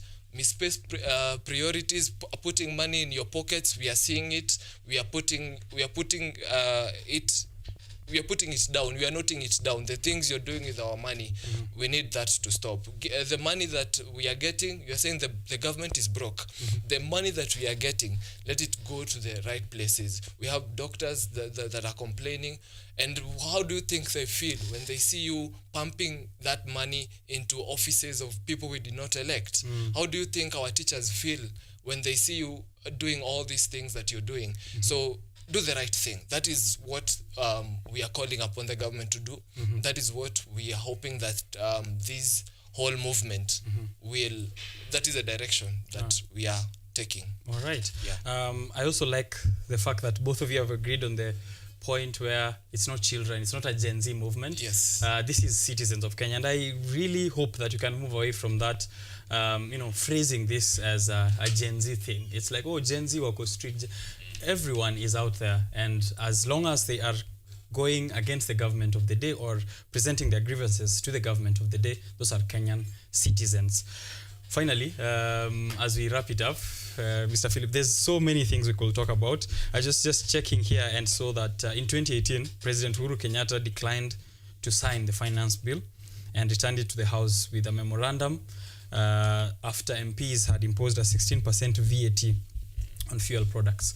In these small steps which are left before President William Ruto puts the pen on that paper, if he eventually does, is there still hope to turn things around? Is there something that can be done so that eventually this bill doesn't even get to the president, or if by the time it gets there, it's dead on arrival? First, it's disheartening. It's shocking. It's disheartening. It's shocking. It's annoying that William Ruto has succeeded in making Uhuru Kenyatta look like a saint. Uhuru Kenyatta was not a saint. He looted quite a lot. He and his government looted quite a lot. But when it comes to, in fact, on that finance bill, it was a PR exercise, his time, the 2018 bit. At this point, whether they are reasonable or not, because if for me, I've maintained this, that the hole we were dug into, we had to make painful decisions to get out of. But those decisions do not include squeezing the citizen more. Budget cuts are a very simple thing to do, but we are not doing it. Budget cuts are painful, but they don't pinch the populace more than overtaxation does. But what Parliament could do, Kimani Kuria could withdraw that bill.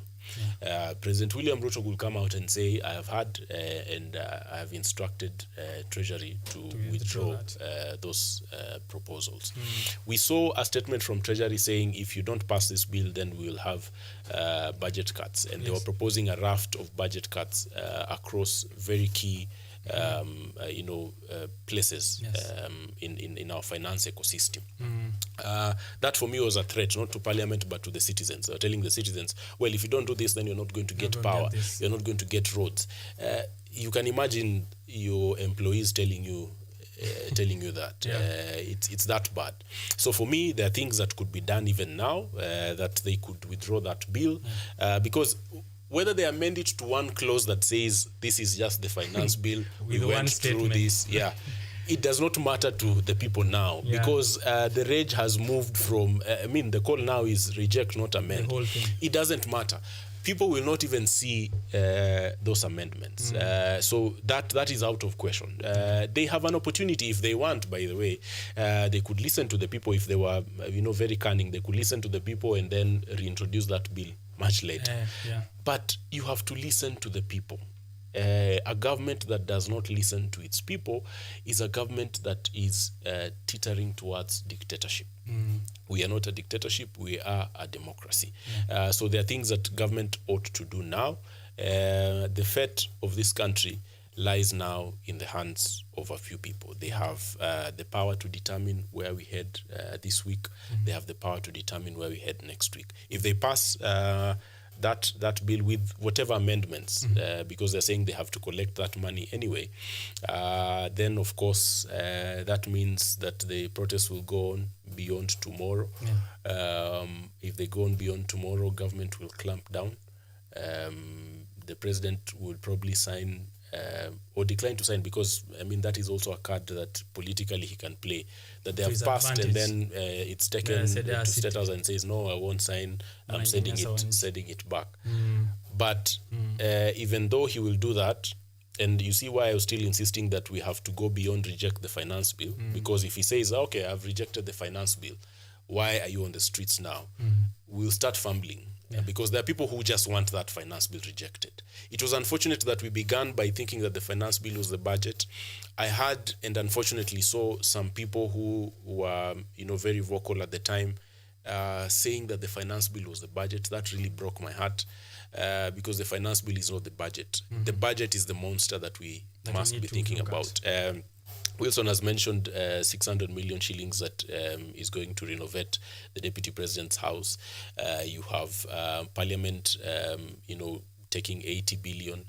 The Executive Office of the President taking 4 billion. State House as a different allocation of 7 billion. 7 billion for something called State House Affairs. The National Intelligence Service is allocated 46 billion shillings. For 1 year, 46 billion shillings. So these are things that we must interrogate. So in as much as the president has a hand to play, he has a hand to to deal in this coming hours, we must maintain the pressure for good governance. That we must not lose sight of. All right. Thank you very much, Mr. Philip. And I would like to get a last remark from Wilson. But for you, it's I want to use today's platform as a cautionary platform for protesters. So I need you to caution, because you said after this show, of course, you'll be out there in the streets of Nairobi CBD. Just what your personal advice is to anyone else who's going out on the streets. Feel free to say anything that you feel like, because you are here in your own capacity rejecting the finance bill, and we want to give you that voice. So words of caution and anything else that regards today's protests. To the young people of Kenya, to the Gen Zs, and to all Kenyans who are going out to the streets today, number one on our list is to ensure that the protests are peaceful. Let us maintain peace. We have to be listened to. We have to be heard. We have our grievances. That have to be addressed. So as we go to the streets today, and even for those who are staying back at home, keep tweeting, keep retweeting and supporting us on social media platforms, because this is I think it's time for a revolution in Kenya. Our time is now, and the police, stop killing the young people, stop brutalizing the young people. We have rights to protest peacefully, so allow us to exercise our democratic rights. Stop brutalizing us, stop attacking us. We are the people of Kenya, and we have to be listened to. Power belongs to people, and we will be in the streets of Nairobi and in of all towns and possibly counties in Kenya to speak truth to power, and we cannot be silenced. We are ready. We have nothing to lose. We have reached the elastic limit. And so yes, come out in the streets for the 7 days that we are about to, the 7 days that are remaining. We also call upon you not to be cowed. Do not be tusiuziwe uoga. Hatununui uoga sisi. Hatuna pesa. Tumesota. Walikuwa wananiambia ati nikule. Wananiambia ati polisi wananiinua juju kwa sababu sikuli. Tumeonyesha video yako hapo. That was brutal, bro. Imagine. You see how they were throwing me. You see, that is the same. Let me tell you, Richard. That is the same recklessness that costed us the Kianjokoma brothers. That is the same recklessness. That is the same carelessness that costed us Rex. That is the same carelessness that we are condemning. Please stop brutalizing us. Stop brutalizing the young people. That carelessness, that is a bit too much. So yes, we are asking the police to come out and protect us because we are peaceful protesters and our grievances have to be listened to. Thank you very much. You're welcome. I wish you the best today, and I do pray to see you again next week. Yeah? Not lifted like that or, disappearing. Yeah. Is there maybe just one sentence, word of advice to the protesters?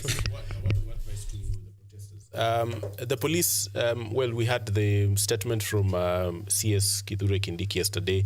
That is a statement that I hope was still also communicated to the police. But in case you encounter cases of police brutality, we have toll-free numbers given by the LSK and given by an organization called the Independent Medical Legal Unit. In case you encounter cases of police brutality, please report. In case you are injured in any way, please make sure that you seek medical attention. That organization called IMLU, Independent Medical Legal Unit, also has toll-free numbers. There are people who have been injured during the last days of protest, either by the water cannons, by tear gas. If you sit on those injuries, they are bound to cause you problems later. So if you have encountered the police in whatever form, whether they have fired at you, whether they have done anything, please make sure that you seek medical attention. I think we'll be sharing those contacts with Richard so that members of the public can reach out and seek attention as is necessary. All right. Thank you. Thank you very much. That was Wilson Gitonga.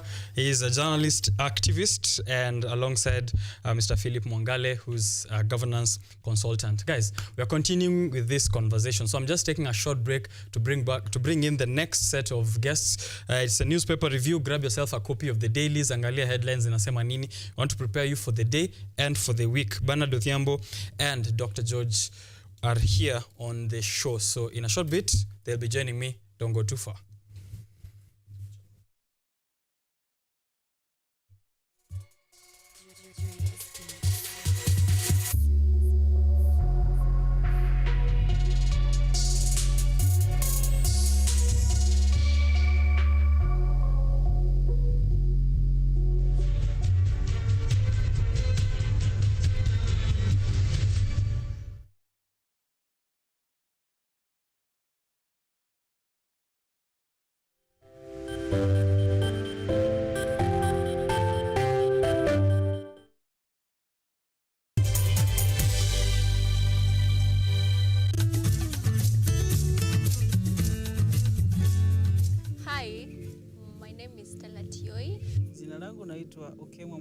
James. This is Mandela Gaya.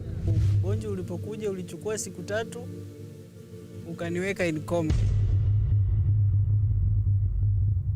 20 wamezikwa, 2 ndio wako hai.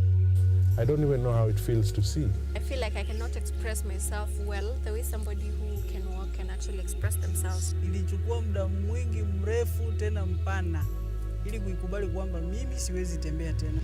I've come to actually accept myself. Ukijaribu kumsimamisha mtu umwambie tafadhali nionyeshe njia, they find it quite strange talking to you.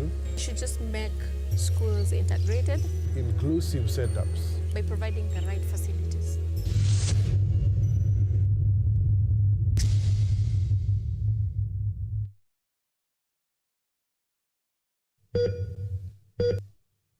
Are you healthy, or rather, do you maintain a healthy lifestyle? According to WHO, health is regarded as a state of complete physical, mental, and social well-being, and not merely the absence of disease. Welcome to Focus on Health, a show on all matters health, wellness, and lifestyle.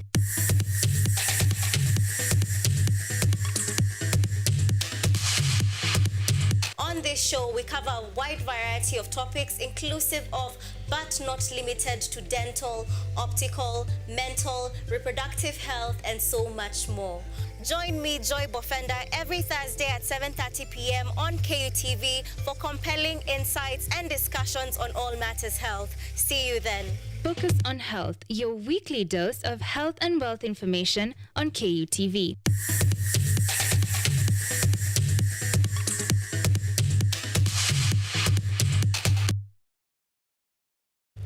From the hospital corridors, we bring you experts to discuss issues affecting your health, from diet to mental health. The familiar and the ignored are both put into perspective. We then dive into the environment and look at the effects of climate change and its solutions.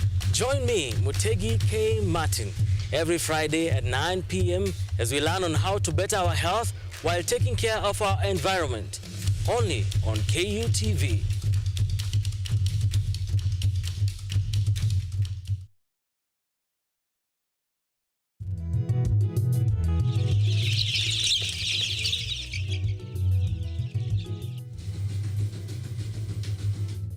Ni kaunti maarufu kwa kuzalisha maziwa na ukuzaji wa majani chai. Pia, serikali ya kaunti inawahimiza wakulima kukumbatia mitindo mingine ya kilimo kuzidisha mapato. Kama kuna kikundi moja inafanya biashara ya kuuza kuku, hao pia tumewafadhili kuwafunza jinsi ya kuhandle zile kuku kwa sababu wanaleta kwa wingi.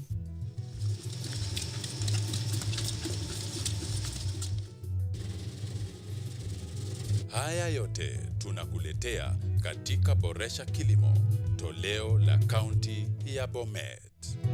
Kilimo ni nguzo kubwa kwa ujenzi wa taifa. Are you an aspiring media practitioner, a graduate, or you just want to advance your skills in television production? Then welcome to Kenyatta University, where education meets innovation. KUTV, the premier university television station in Kenya, is now offering short courses in TV studio, field technical operations, and video editing. Through these courses, you will acquire hands-on skills on camera operations, media production, lighting techniques, audiovisual editing, and sound and visual control, and how to operate key equipment in modern TV control room. Enroll today at KUTV and discover your full potential in cutting-edge TV broadcasting. Graduates of these courses will receive professional certificates. For more information, visit our offices at KUTV Studios or call us on 020-870-4252 or 020-870-4255 or SMS us on 0739-110-544. KUTV, a new experience.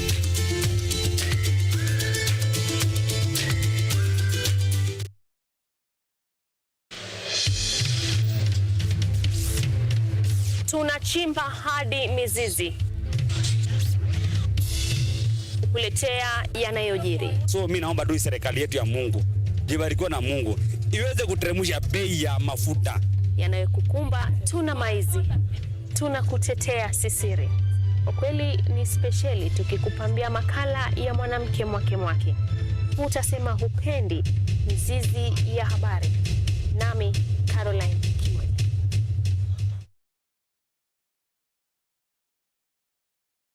Atoka ile mtenye Maslay Queen utembea na visi ndio onekao tamada vijana. Kajiona mdeadly kushinda waganga wote wa Kitui.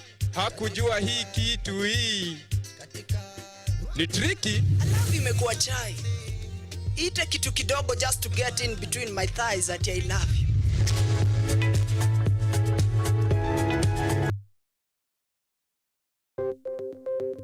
Maelfu na maelfu ya wahamiaji wakiwa na watoto kutoka nchi za Amerika ya Kati wanaendelea kuwasili kwenye mpaka kati ya Marekani na Mexico. The folks are going.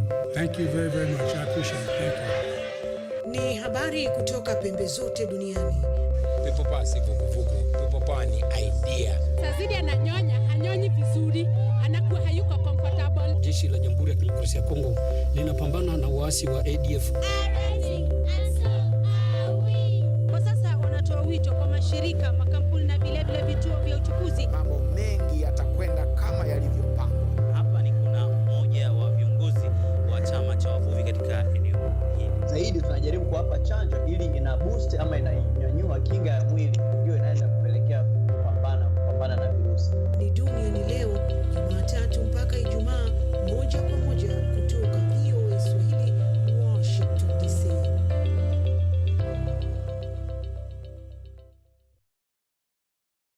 Atoka ile mtenye Maslay Queen utembea na visi ndio onekao tamada vijana. Akajiona mdeadly kushinda waganga wote wa Kitui, hakujua hii kitu hii ni tricky. Alafu imekuwa chai.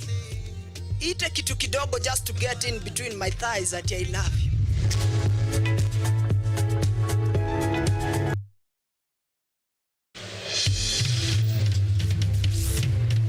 Tunachimba hadi mizizi kukuletea yanayojiri. So mimi naomba tu serikali yetu ya Mungu, jibarikiwe na Mungu, iweze kuteremsha bei ya mafuta. Yanayokukumba tuna maizi, tunakutetea sisiri. Kwa kweli ni speciali tukikupambia makala ya mwanamke mwake. Utasema hupendi mizizi ya habari. Nami Caroline.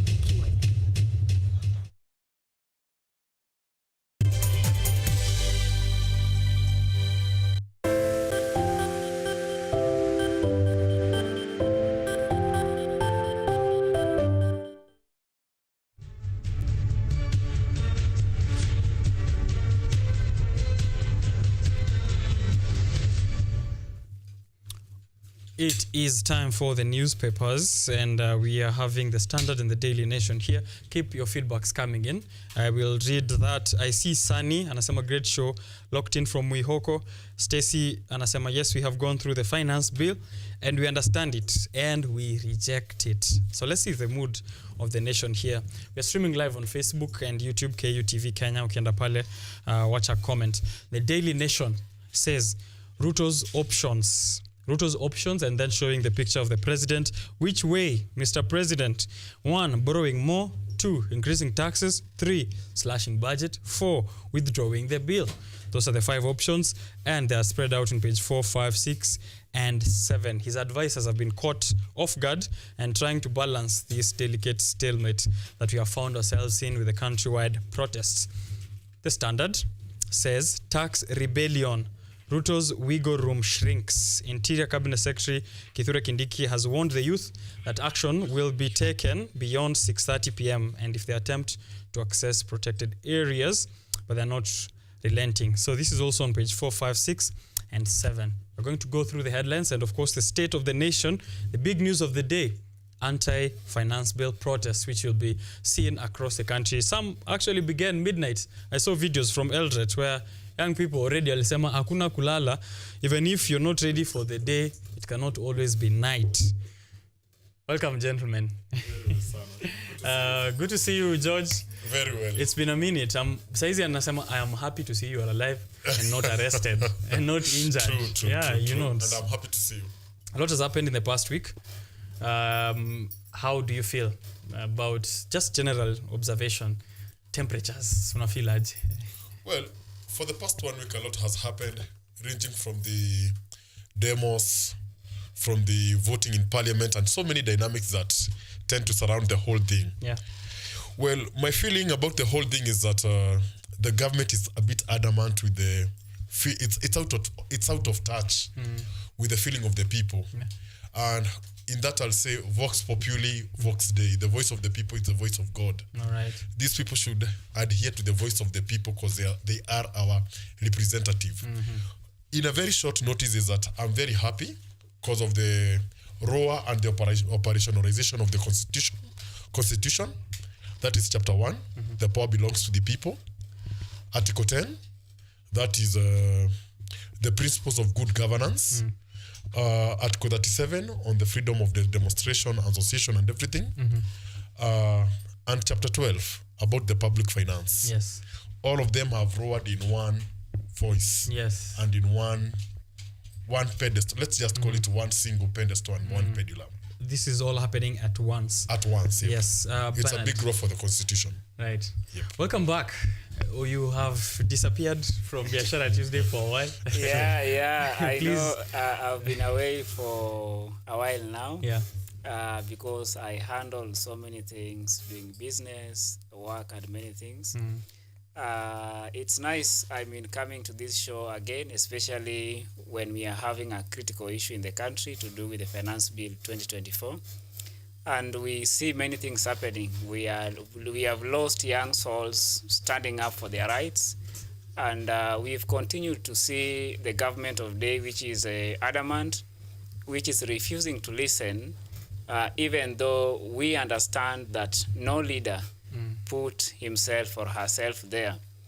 It is a delegated responsibility, and so it's important to listen to the people.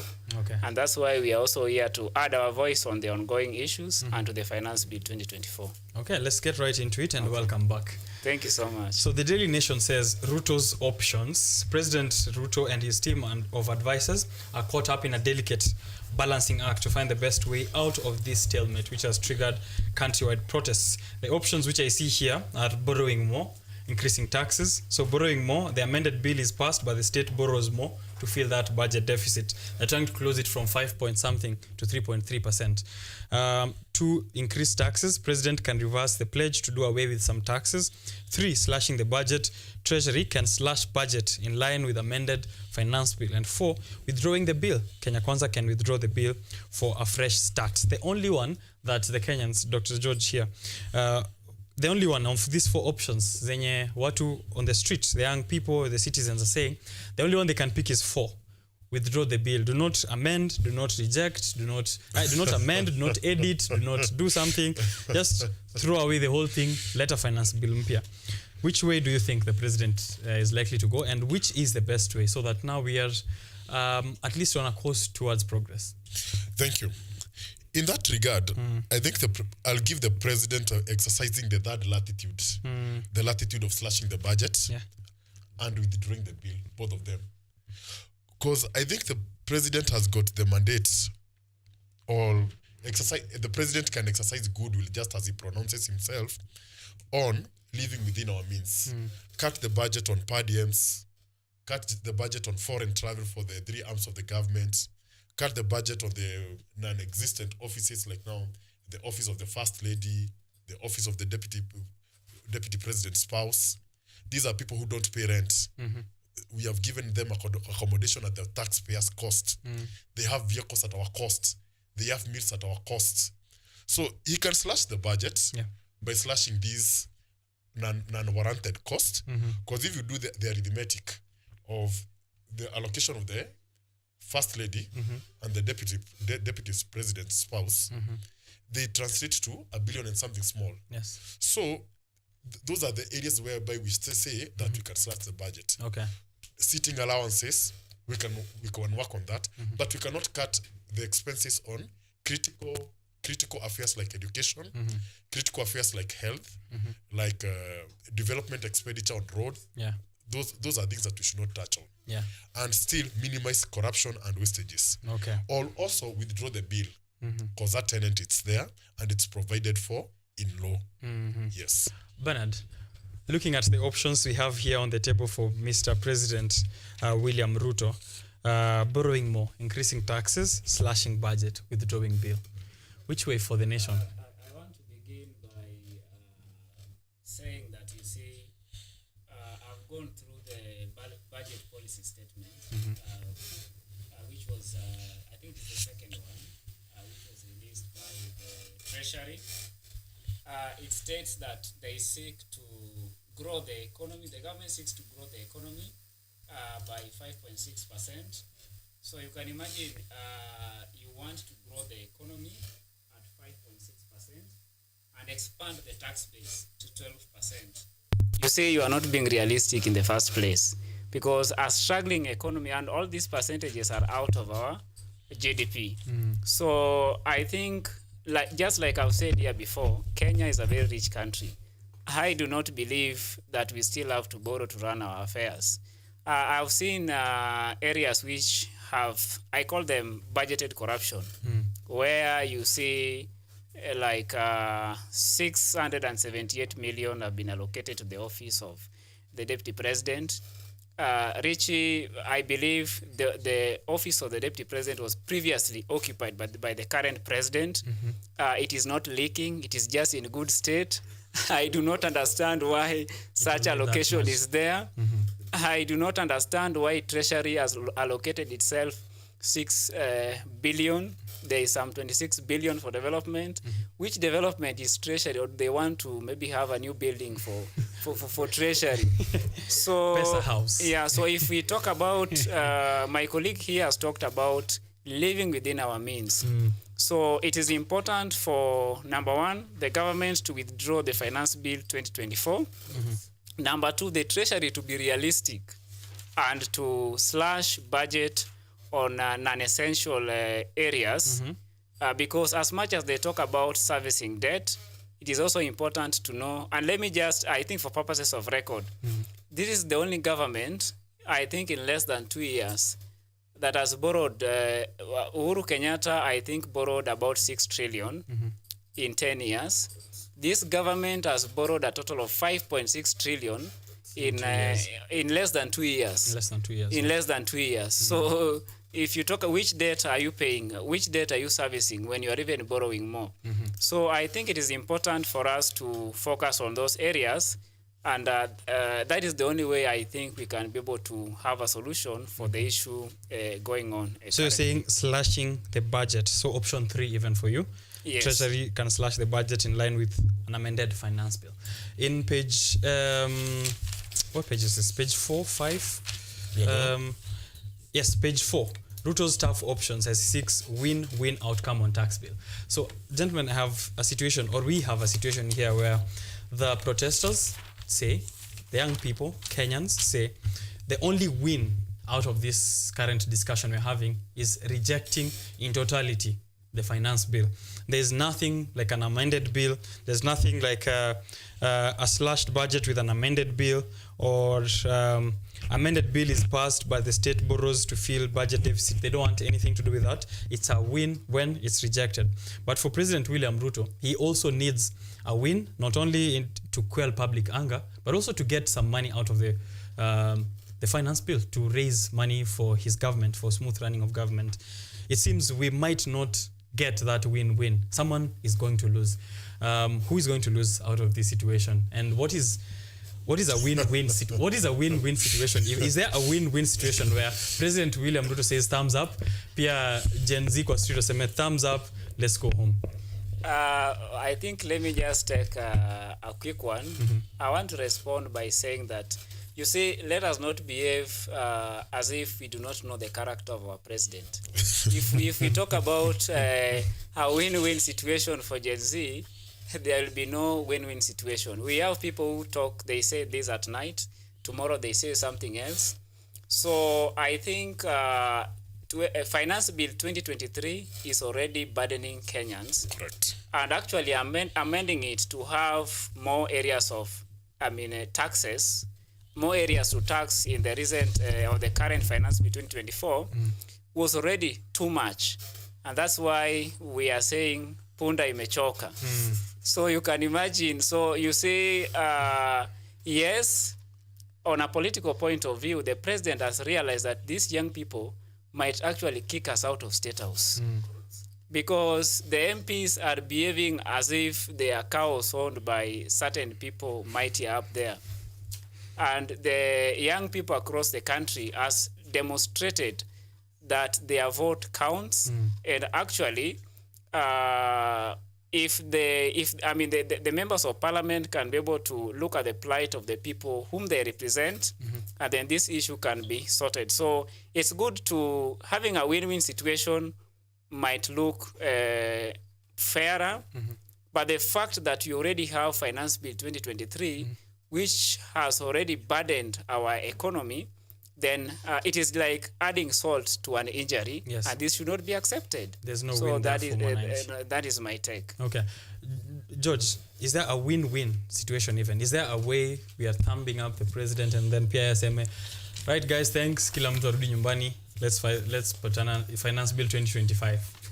Well, that would be very challenging in my view, because number one, once we start from the borrowing more, none is accurate with the debt portfolio of this country. None is accurate. Each and everyone has got his own figure. We don't know how much we have been lent by the commercial banks, concessional banks, and the Bretton institutions, and even how much the Kenyan citizens have invested through the various treasury bonds and everything. We don't know. Yeah. Then here comes to number 2, about a win-win case scenario. I don't think there will be a win-win case scenario in my view, because number one, the Gen Zs and the millennials have come to a tipping point whereby they are rejecting some aspects. And number one aspect that they are rejecting, it's reloading. You've seen the previous president and even the current president pontificating unto the nation what should be done. This is a time that the citizens have come to a point of dictating this is what should be done. Because if you recall, it happened sometimes last year, and I'm sure you are here, when the former president came and did something with this institution out of reloading and pontificating upon the council and everything. The administration, yes. So this time, it has come to a tipping point whereby the citizens have, how do I put it? We are in a knowledge society. If you do a simple arithmetic, anyone born between 2000 to 2024, that the new millennium generation, from anyone born from 2000, this is a person who has gone through the academic system of class 1 to form 4. Yes. Because this person got the experience of the free primary education. Yeah. This is someone who can interpret the bill. So these are people who are saying that they don't want anything into totality. Here comes to something else very fast, very quick by the president. The president has not shown any goodwill to quell the public outrage, public outrage and outcry, because he could have given already a solution. This is how to do the cuts in myself, foreign travels, per diems, and everything and everything when it comes to wastage, so that we can come to this point. But he has not shown any goodwill. So the lack of goodwill will capitalize and build up onto what? Lack of a win-win scenario. Oh, right. Yes. I see. And as Bernard was saying there, we are behaving like we do not know the character of the person we are dealing with. Tumetenga. which brings me to the protest now, yes. Bernard. We know the character of the government we are dealing with. We know the character of the president we are dealing with. Are protesters prepared to deal with that kind of scenario on the streets? Arrests, firing back, abductions. Is this part of the liberation movement? Is this something we should be comfortable with? I was seeing videos from the 90s. I can't remember this. I think it was 1999 when Joya, yes, that particular video. I was scared, and that's like 20 years ago. I felt that pain. Should we be comfortable with that and know that that is how we can get to people win and an L on the president? I want to begin by saying, I also listen to the ground. You're always on the ground. Yeah, just like some people here, they tell us they listen to the ground. I don't know why they didn't listen about this one. So you see the Gen Zs out there, with respect to maybe elections coming, future elections to come, they say the reason why, if you look at in terms of the IBC registered voters database, the youths are the majority. They are about 60% of the total registered voters. And the reason why we have bad leaders is because maybe the old guards have been electing people for reasons known to themselves. And we are having a more informed generation. And the government is forgetting that Gen Zs, number one, they are people who have gone to school, they are educated. Number two, they are idle, they don't have what to do. Number three, they have energy. They can demonstrate as much as they want. And you have nothing to do. And bad combination. Just because so the government. So I think I am so happy that we've had abductions, people being whisked in a manner which is not constitutional. It is unlawful. And everyone has a right to picket. Yes. Everyone has a right to demonstrate. Everyone has a right to come out there and address their issues. So I may be asking this question, that how many lives do we want to see being lost? Because if you talk about, because for the first time the government dismissed the Gen Zs. And after they see it is coming to a revolution, just like you've seen others in other countries. So if the government doesn't listen to this one, then Richard, I can assure you that we are going to see a revolution that might throw away all members of parliament in support of the punitive finance bill, which is going to make this country poorer even than we were before. So it is only time that will tell. I wish our flying president could be given some advisors who could at least lead him to do the right thing. Right. Otherwise, this country might sink, and many countries out there might not be interested to be hosting him because you can't be a visitor in your own home. So I think that's a really issue. So should we be comfortable with that, those arbitrary arrests? As I'd mentioned there, it's something that happens with every movement and revolution. I think we should not encourage lawlessness. And if this continues, I think it is important for all stakeholders, the LSK, Kenyans of goodwill, to come out, IPO and everyone else, to address these issues.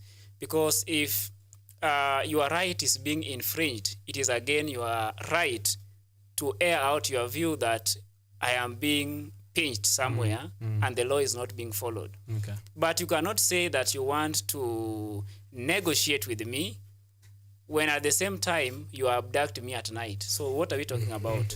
No negotiations there. George, Yes. They're saying, I had a conversation earlier with Mr. Philip, who you met while you were coming in. He said, you get to a point where civil disobedience, like occupying parliament, occupying state house, the government at that point unleashes their full force on you. This is the cost of revolution. This is the cost of a movement, as I pointed out with Njoya and Wangari Maathai and the likes of them who came before in that second liberation. Should we be comfortable with that? Bernard said we should not encourage lawlessness. But now as I go out to the streets, as a young person going out to the streets today, knowing for sure something bad might happen, how do they deal with that? Well, There is something that is happening in this country. Yeah. I've talked about number one, goodwill. There is no goodwill between the state and the citizens. Yeah. If you recall that there were some memorandums that were done by the professional bodies, various professional bodies, citizens of particular interest, religious group about the finance bill. And 99% went for reject. Yes. Now, when it comes to this blatant disregard of the law, there was a Twitter space that was attended even by the government, and government gave a rebuttal upon it, whereby even the spokesman attended it, got to listen about it. Some ministers spoke, and I don't know why they went to arrest these people at night, abducting people. We must allow the law to take its course, because we were having that chat with him before at the lobby before coming in, that something very simple. If the OCS just tells you, please report to the police station, you'll just show up. Yes. What is the point of abducting someone at night? Because I woke up even to read the paper at around 3 a.m. And I found that around 9 people were abducted at night. Were abducted at 3 a.m., between 2 and 3 a.m. in their houses. So it's not something that we should encourage. And it shows that the government knows that it's not doing the right thing. Since number one, the government has not given concessions on the finance bill. They have not given any concession whatsoever. Then number two, you go to a point of abducting innocent and simple citizens who are not even licensed gun holders. If you look like the abduction that happened somewhere in South B, yes, someone was just walking and they grabbed him. Grabbed him. That's Shadrach Kiprono. Yes. Yeah. Imagine you're sleeping in the house at 3 a.m. That's trauma that will take you many years to recover. Yeah. You've heard Miguna talk about his experience with abduction. It's not a pleasant thing. Yeah. And we pledge the government not to continue with the same thing. Because if you recall, even on Saturday, we had another one. And we have had a series of abductions that were making them normal. Yeah. Because if you recall, during the elections, we had the thing about the consultants to the president who came to do the thing. Very many people have been kidnapped in broad daylight. Yes. And we don't know whether it will happen to us. Yeah. So we should not normalize it. All right. Just to read a few of these headlines, Ruto's options, that's the main story, page 4, 5, 6, and 7 on the Daily Nation. That's why you can get to read that. Ruto's tough options as he seeks win-win outcome on tax bills. Page 6, political parties lobby urges withdrawal of tax proposals. The National Liberation Party leader is shown here addressing journalists and saying that the right to peaceful protests is fundamental to any democracy. The group also wants action taken against police officers who use force to disperse protesters. Kenyans in diaspora are set to stage parallel protests against the finance bill today. Kenyans in Washington, D.C. also protested at the Kenyan embassy on Sunday afternoon. We're expecting to see a few more happening in the US and also in other republics across the world where Kenyans are at. We'll be following up on it. Page 7, the Daily Nation. Kindiki spells out raft of rules to guide protesters. Have your demonstrations, but do so under the rule of law, Kindiki tells protesters. And the protesters are asking, where's the rule of law when we're being abducted and arrested arbitrarily at any point in our homes or walking in the streets? Yesterday, I was subjected to a very scary situation where a friend of mine by the name of Dr. Ian Miyako received guests of the state or from the state at his doorstep. 5 unwarranted guests in plain clothes, armed to the teeth with a car outside. We had to make a lot of phone calls to rally a crowd, just come there and scare these people away. So they couldn't do it in the presence of all these people. So I can imagine if it happens to someone without knowledge of people at 3 in the morning. So I wonder where the rule of law is, CS Kindiki, when it comes to addressing citizens and getting them out of their homes and scaring them in their homes for just tweeting. Anyway, away from that, why double taxation bill targeting landowners has angered Kenyans? Umeambia wazee hii ya land. Hii ya land. Bernard, some of these proposals here, which are the most painful to you? I think let me address on why as they on this is why double taxation bill targeting landowners. So Richie, when you decide to build your rental, the materials are taxed. Number 2, you pay land rates. Number 3, now the government is saying that if your total gross income is 288,000 to about 15 million, now you will be paying a gross tax of 7.5% of your total income.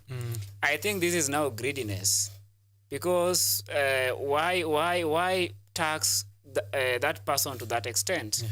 Because I think there should be limitations towards and even certain guiding policies on how taxes should be collected.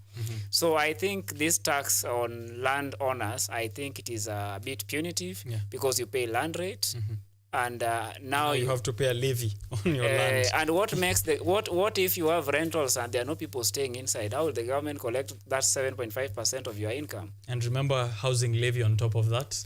Yeah, you still have to pay affordable housing levy. Yeah, you still have to pay the affordable housing levy. So I think that should be withdrawn. Yes. All right. You agree completely there. As a landowner near to the urban centers, this is going to affect you heavily. I agree with him. Okay. And in fact, when you look at that thing whereby landowners near the town center, everyone nowadays is near the town center. Yeah. Because of the devolution. If you do like now the distance from Kirugwe to my home, it's around 10 kilometers. You're in an urban center. I'm in an urban center. So there is no villager. There's no villager. Yes. So these are the tricks President William Ruto is using to raise more money. So you'll find that there'll be no real landowner. Yes. That's a very dangerous situation. Yes. So hoping you're telling your fathers that is why you're in the streets. Wasithani tuni about DST and you getting a taxation. The finance bill is just the tipping point. Yeah. We could not have taken it any further. Yes. All right. So that's what you can get on page 7 of the Daily Nation. Let's see the Standard. Tax rebellion, Ruto's wiggle room shrinks. Interior CS has warned youth that action will be taken. I think I've already read that. And then down here we have first batch of Kenyan security officers off to Haiti. Guys, we have sent 400 police officers and we are giving them 20,000 Kenyan shillings each. 20,000 ile JSS teachers. Hiyo ndo unaenda ku risk your life to meet Barbecue and his friends in Haiti. It's a laughing matter when you take a look at it because the money is a joke. That's why I'm laughing. But this situation is very serious. It's a UN-led peace mission and President William Ruto has already released 400. So we're expecting 600 more. The promise was 100,000 Kenyan shillings before they leave. Wameambiwa sasa itabidi tumeanza tax cut, tumeanza budget cut hapa sasa. We are sending police officers to Haiti. In Kenya we have insecurity. This is a discussion we've had since the very first time the US proposed to have Kenya send police to Haiti. Should I feel sorry for this police officer? Let me just be honest. Should I feel sorry for these police officers given what they do to the youth, the police brutality? They support the state machinery. It's important that at this point as a Kenyan, this is a fellow citizen. Bado ninafaa nitetee rights za my fellow police officer ambaye ni citizen anadhulumiwa, lakini akinidhulumu kwa street, si sasa nita celebrate nikisema, send them, all of them out there. Bernard. As I add my view on this, the police officers are our brothers, our sisters. They are Kenyans. Yes. And I think we have to be realistic. Before maybe I talk about the laws governing security internally and all that, these people are heading to a country that even the Prime Minister himself fears staying in that country. A country which has been taken over by gangsters. It means that the police, it means that the police force in Haiti, and all those security apparatus have been taken down by these gangsters. So who are you? Just a mere police officer with one bullet here in Kenya. So I think I really feel sorry for them. Yes. I feel the right people to go for such missions should be the Kenyan military and not the Kenya police.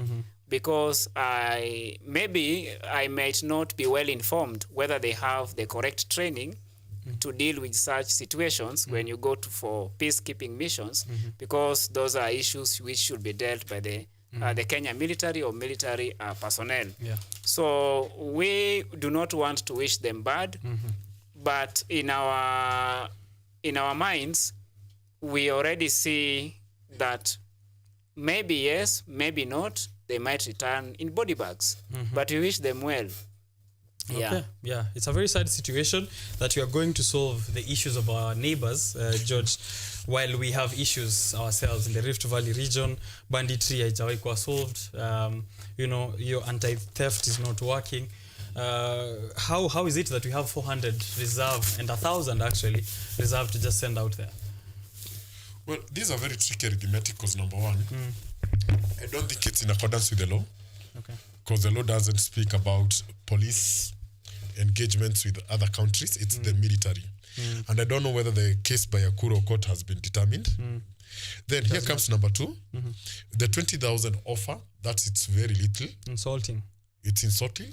Because even when I read in Juliza, what will you buy with 20,000? Toothpaste. Before you go, what do you pack in your toothpaste? Suitcase yenyewe ni 10,000. Not even suitcase. You can only buy toothpaste. Because you can't afford anything else. Nothing else. Yeah. Toothpaste. Then if you look from their faces, because I tried to watch even the footage when they were in the plane. Yeah. They don't look gallant and valiant, these soldiers. They don't look so. Even in the image here and the standard. From the image, especially from the standard. Yeah. They don't look gallant and valiant. So it's something that we should check up upon, especially the welfare of the police. And when we don't know what the NPS is doing, because you see, NPS should have given the right and the correct guidelines, especially in regard to the welfare. The committees on security in the Senate and in the National Assembly should have done something to ensure that we send a committed workforce. Yes. All right. Guys, it's 9:55 in the morning. I wish all the police officers well. Let's show something. Let's show that editorial cartoon on the screen. And then I get to see, this was from the Daily Nation. Guys, what is your interpretation of that? This right here, right here, right here, right here. Who do they offer a handshake? That is the dilemma President Ruto finds himself in trying to strike a conversation with the young Kenyans. Who do I offer a handshake? Hakuna mtu, hakuna leader. Is it Osama Otero? Do I shake Boniface Mwangi? Do I shake Richard Okenye at KUTV Kenya? Twitter space. Kingia pale ni kufukuza, hata hakuna masaa ya handshake. Yeah. So that's editorial cartoon, interpret it as you will. But just for one last thing that I would like you gentlemen to handle is that the court has ruled the swearing in of the people's president as illegal. I saw that somewhere here. And I'd like to begin with Bernard to let me in on what he thinks about that. That was the Standard page 10. Page 10. Yes. Page 10. It says, court rules Raila's swearing in as people's president was illegal. It was done by Miguna. Judge rules swearing in conducted on January 30th illegal and unconstitutional. He said that then the government was entitled to switch off TV signals in public interest. But if this is unconstitutional and no one is answering for it, at what point do we expect anyone to follow the rule of law? Bernard. Okay. This is a very general thoughts. This is a very interesting story here. We understand what happened to millions of Kenyans who showed up for swearing in of Baba as the people's president then. And we saw Miguna being abducted, actually being sent on exile from his motherland to Canada, and it was a bitter situation. The same court also ruled that Miguna was unfairly exiled, and again, the same law, nothing happened. Nothing happened, yes. So my general opinion on this one, I think I do not know what informs justice when and how, but again, the rule of law has to be followed by everyone. It doesn't matter who is who. And again, some of these rulings, they just, maybe it is based on the public interest or what, because if we are seeing a ruling today that Baba was legally sworn in, then why should they not arrest Baba tomorrow? Exactly, my question. If they don't arrest Baba tomorrow, then why these pronouncements are... why abduct young people, Gen Zs, demonstrating out there? Mm-hmm. When someone else swore themselves in as president. George, as we wrap it, your general reactions to that? Well, to this... Is the rule of law only applicable to the poor, clearly, and the vulnerable? Justice is only for the rich people, if you can afford it. You said it. Yeah. You said it. All right. You said it. That's it. Yeah. Okay. As we wrap it, it's 9:58 in the morning. I have a comment here from Melody Wanjiru. We must protest for our sake of our future generation. Hashtag Zakayo Shuka. Hashtag Reject Finance Bill 2024. Gentlemen, just your last word on the state of the nation. And for protesters who are going out there, waambieni kitu na pia mwambie serikali kitu. George, I think I'll begin with you. Well, mine will be in two aspects. Number one aspect, there is this poem by Max Amann, the Sidrita, the last line, whereby it says that despite the drudgery and the broken dreams and the sham of the world, it's a brilliant world. So everyone should strive to be happy. So devoid of everything, let everyone strive to be happy. Okay. And the other one is that this one will sound a bit funny. Weka to check. Acha kila mtu atoke nje. We need some humor. Acha kila mtu atoke nje. You see, there is a verse in the Bible that says, he who saves his life for my sake will. He who saves his life for my sake will see the kingdom. Will lose it. And he who loses his life for my sake will have it. Yep. Okay. So it has come to an epoch moment whereby we must send a strong message to the governance, to the governance team, that we should be well governed. Yeah. All right. Thank you very much, George. Thank you. Bernard, it's 10 in the morning, so you'll have like 10 seconds. Okay. I think that is very well, but allow me to maybe in a few seconds talk about this. Number one, The interior CS for security says where your right begins or ends is where somebody else's right maybe starts. But again, the CS should also tell us whether the police officers are also supposed to respect our rights. Where our rights begins, law should it should be on both sides. The police officers should abide by the rule of law as the protesters, because what we see is peaceful and armed, and so that should be addressed that way. Okay. And the other thing which I want to talk about quickly, number one, if we are not careful, this country might find itself in a deep hole, just as it is being put by the Right Honorable TJ MP for Dagoretti, for Oraka, that we have a government whereby, for example, the finance bill here, why sneak 6 shillings tax on fuel levy? And then why sneak it? Yes. These many proposals which have been dropped from the finance bill, did the government look at it keenly before presenting it to the public? And like who is advising this country? All right. So I think the only way for Kenya is for people to rise up. Let us fight for our rights. And that is the only way we are going to communicate sense to our leaders. Right. Otherwise, we might wake up one day and find this country maybe has been sold to someone else.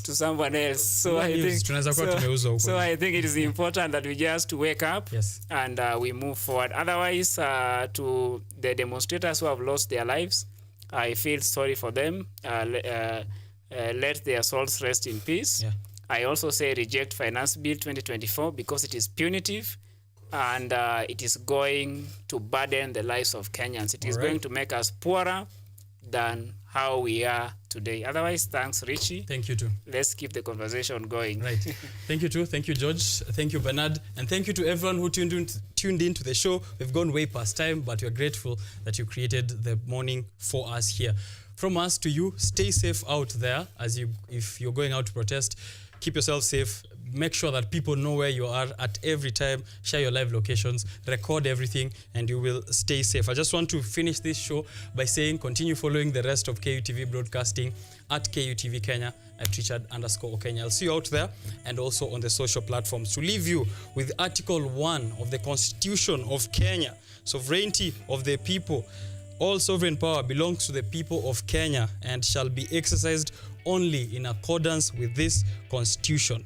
The people may exercise their sovereign power either directly or through their democratically elected representative. And by so I say, reject the finance bill of 2024. I'll see you around. Reject kweli kweli.